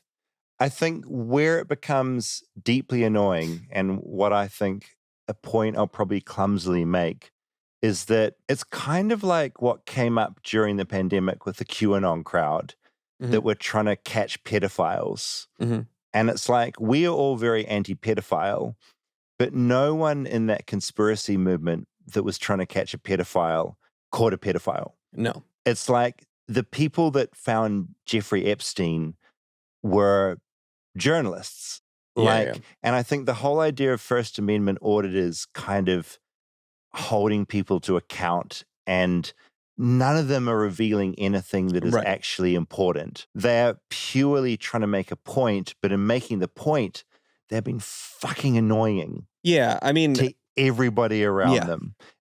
Show me a First Amendment auditor that reveals police brutality or something that is actually worth revealing, as opposed to I'm annoying a bunch of staff who are trying to like run the country. Yeah. And if that effective auditor like isn't 9 out of 10 times being annoying to a librarian, but is like fully focused on justice and like making sure that making change in society for good. Yes. So I think that it's just interesting, and we got a few people in, and I appreciate Yuji for writing him because I feel like it's a point of view that exists, but it's something I would still resist. I did see one comment of someone that did say that here was an auditor that has done good things. I called bullshit on it. Yeah, I didn't look further into it. I don't want that in my algorithm and my. No, well, a few people wrote in where they did start looking at these videos on YouTube,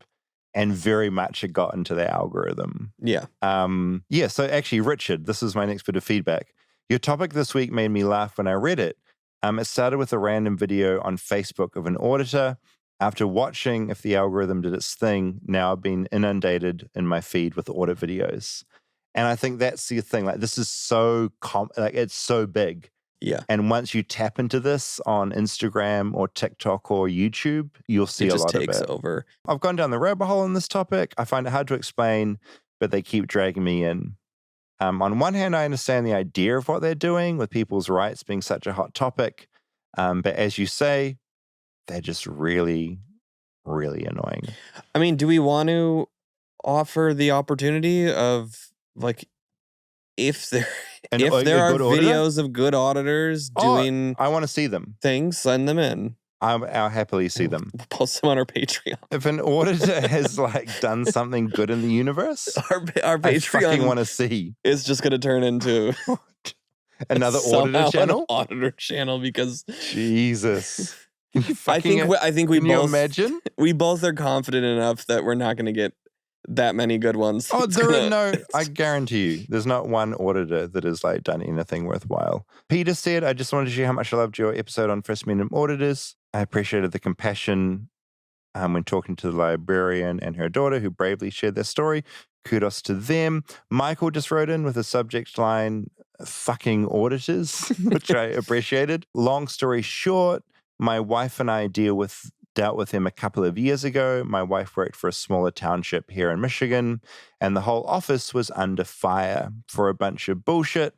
And the way the videos got edited, if you didn't know any better, you'd side with him and his friends. That does remind me, I don't know if you noticed this, the comments on this episode on our Patreon. Yes. A lot of them were filtered because I think people were so enraged by the topic and these people that they were swearing and calling them names. So they weren't saying anything bad to us. No, there was some language being used. Yes. So it Oh, that's so funny. Filtered their comments. And yeah, I noticed that because I was going through Patreon, going to reply to people, and they were hidden. Yeah.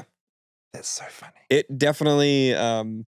people have emotions about excited it. People in rightfully good or bad so. ways. Melissa wrote in, I teach at a public school in Washington State.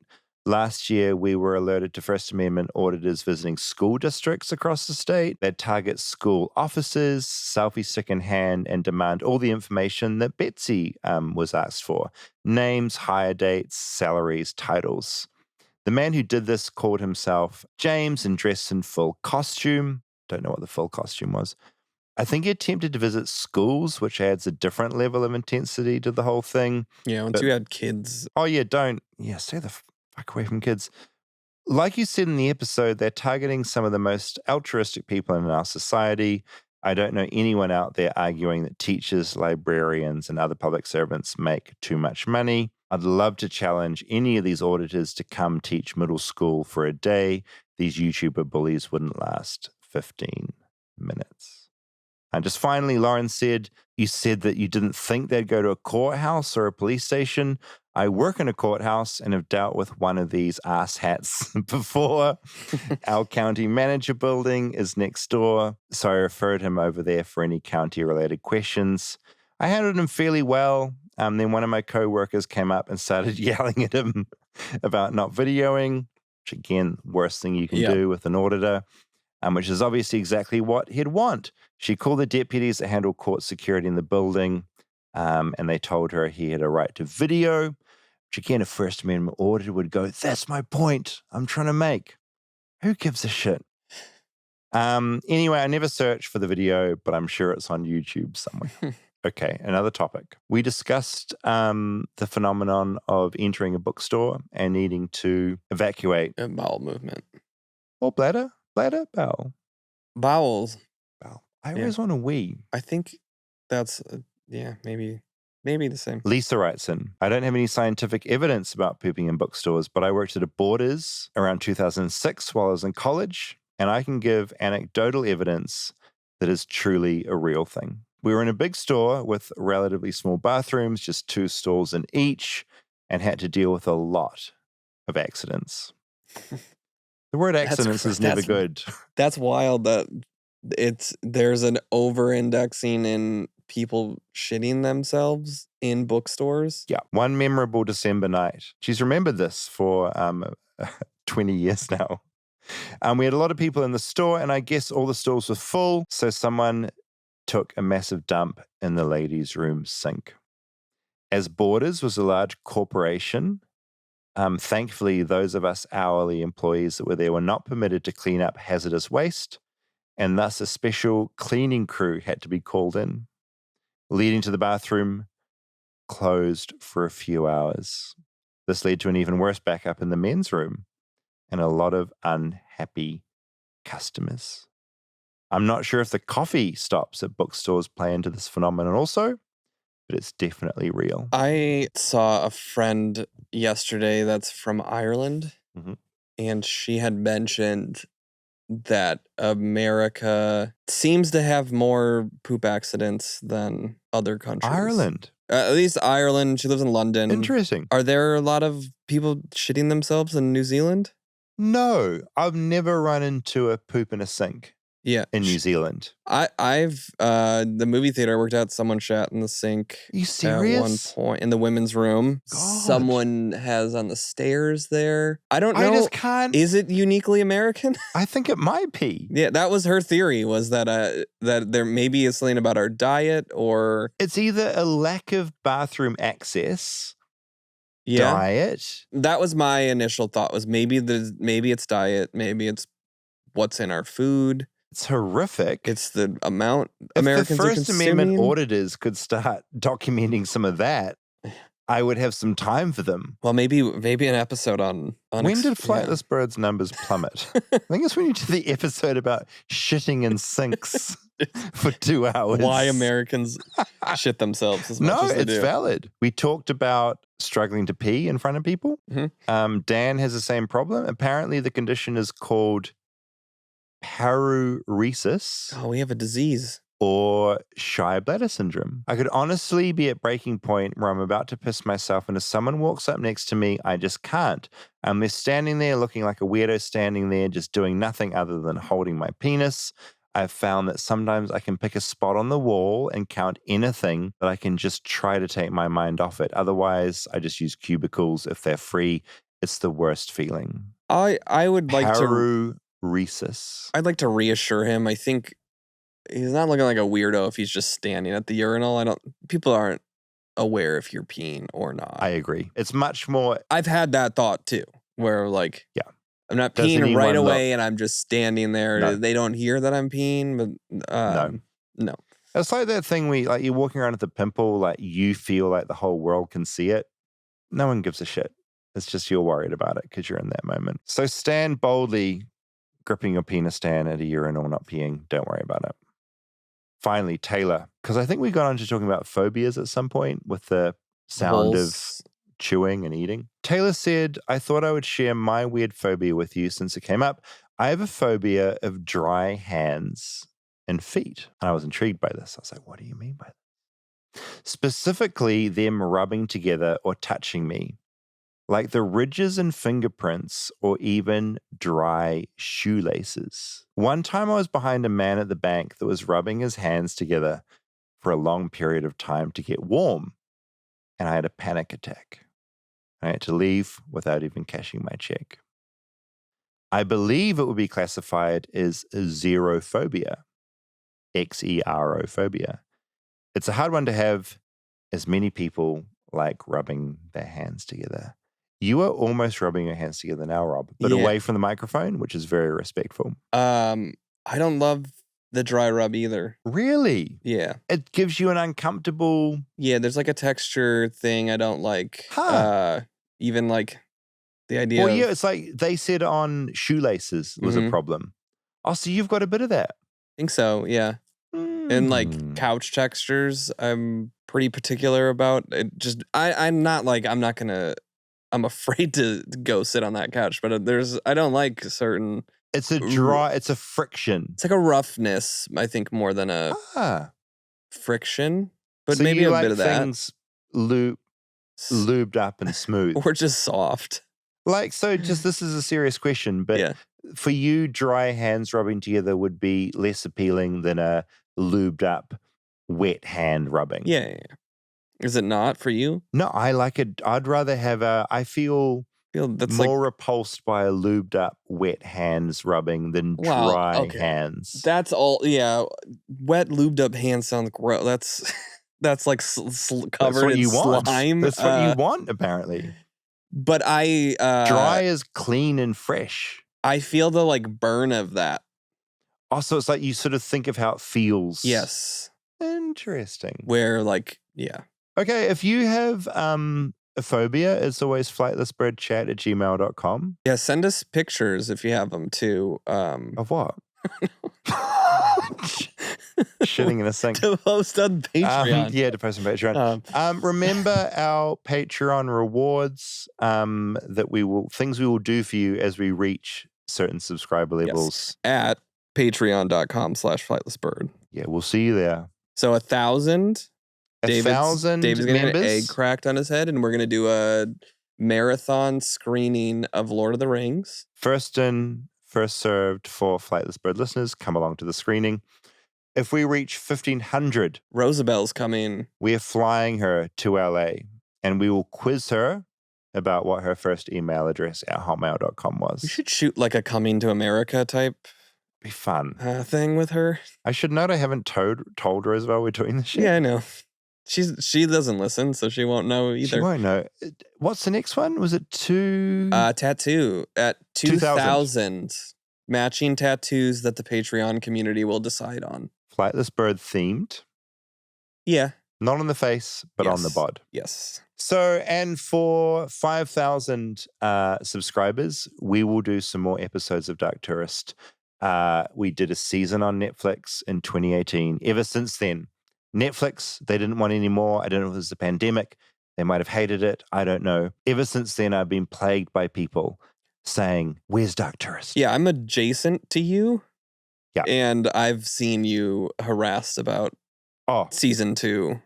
Years. Endless. Yeah. So get us to 5,000 and we will make you some more episodes. Yeah.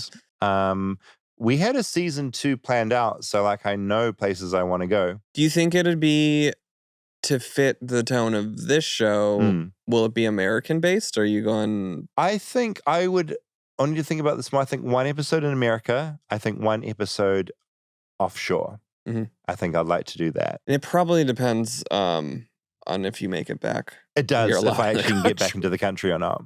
Well, I mean, it'll be all overseas if not.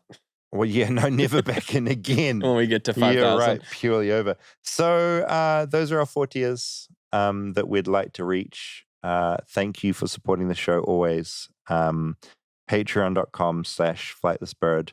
Yeah, you get ad-free versions of this show. You get bonus episodes every week. And if you picture some David and most importantly, you help us make this show. And to which we are eternally grateful. And with that, here's a preview of our bonus episode on Patreon right now. So go over to patreon.com/flightlessbird and roll tape.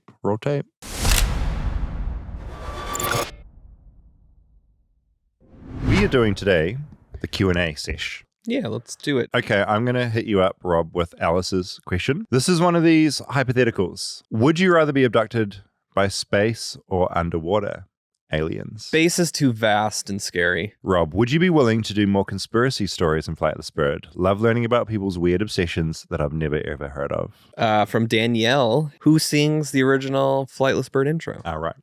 I believe you have info on this, Rob. Speaking of music, Josh asked, David, did you go to a Fish concert at the Hollywood Bowl in April? I thought I saw you there. Love the show. I get this a reasonable amount where people say, did I see, not at Fish concerts. Most of the people I think are you at first glance are old women. Oh, yeah, old lesbians typically. Elena says, Rob, what exactly does a podcast producer do? It depends. It depends. It's psychotic. Like the level of busyness is crazy with you. This is for David. What is the most terrifying location you've had to have a bowel movement? It was actually cut out of Dark Tourist. There was a place where I needed to use the bathroom. Actually, the more I think about this, the scarier it gets. Holy shit. Probably have a radioactive rectum right now. Awful to think about.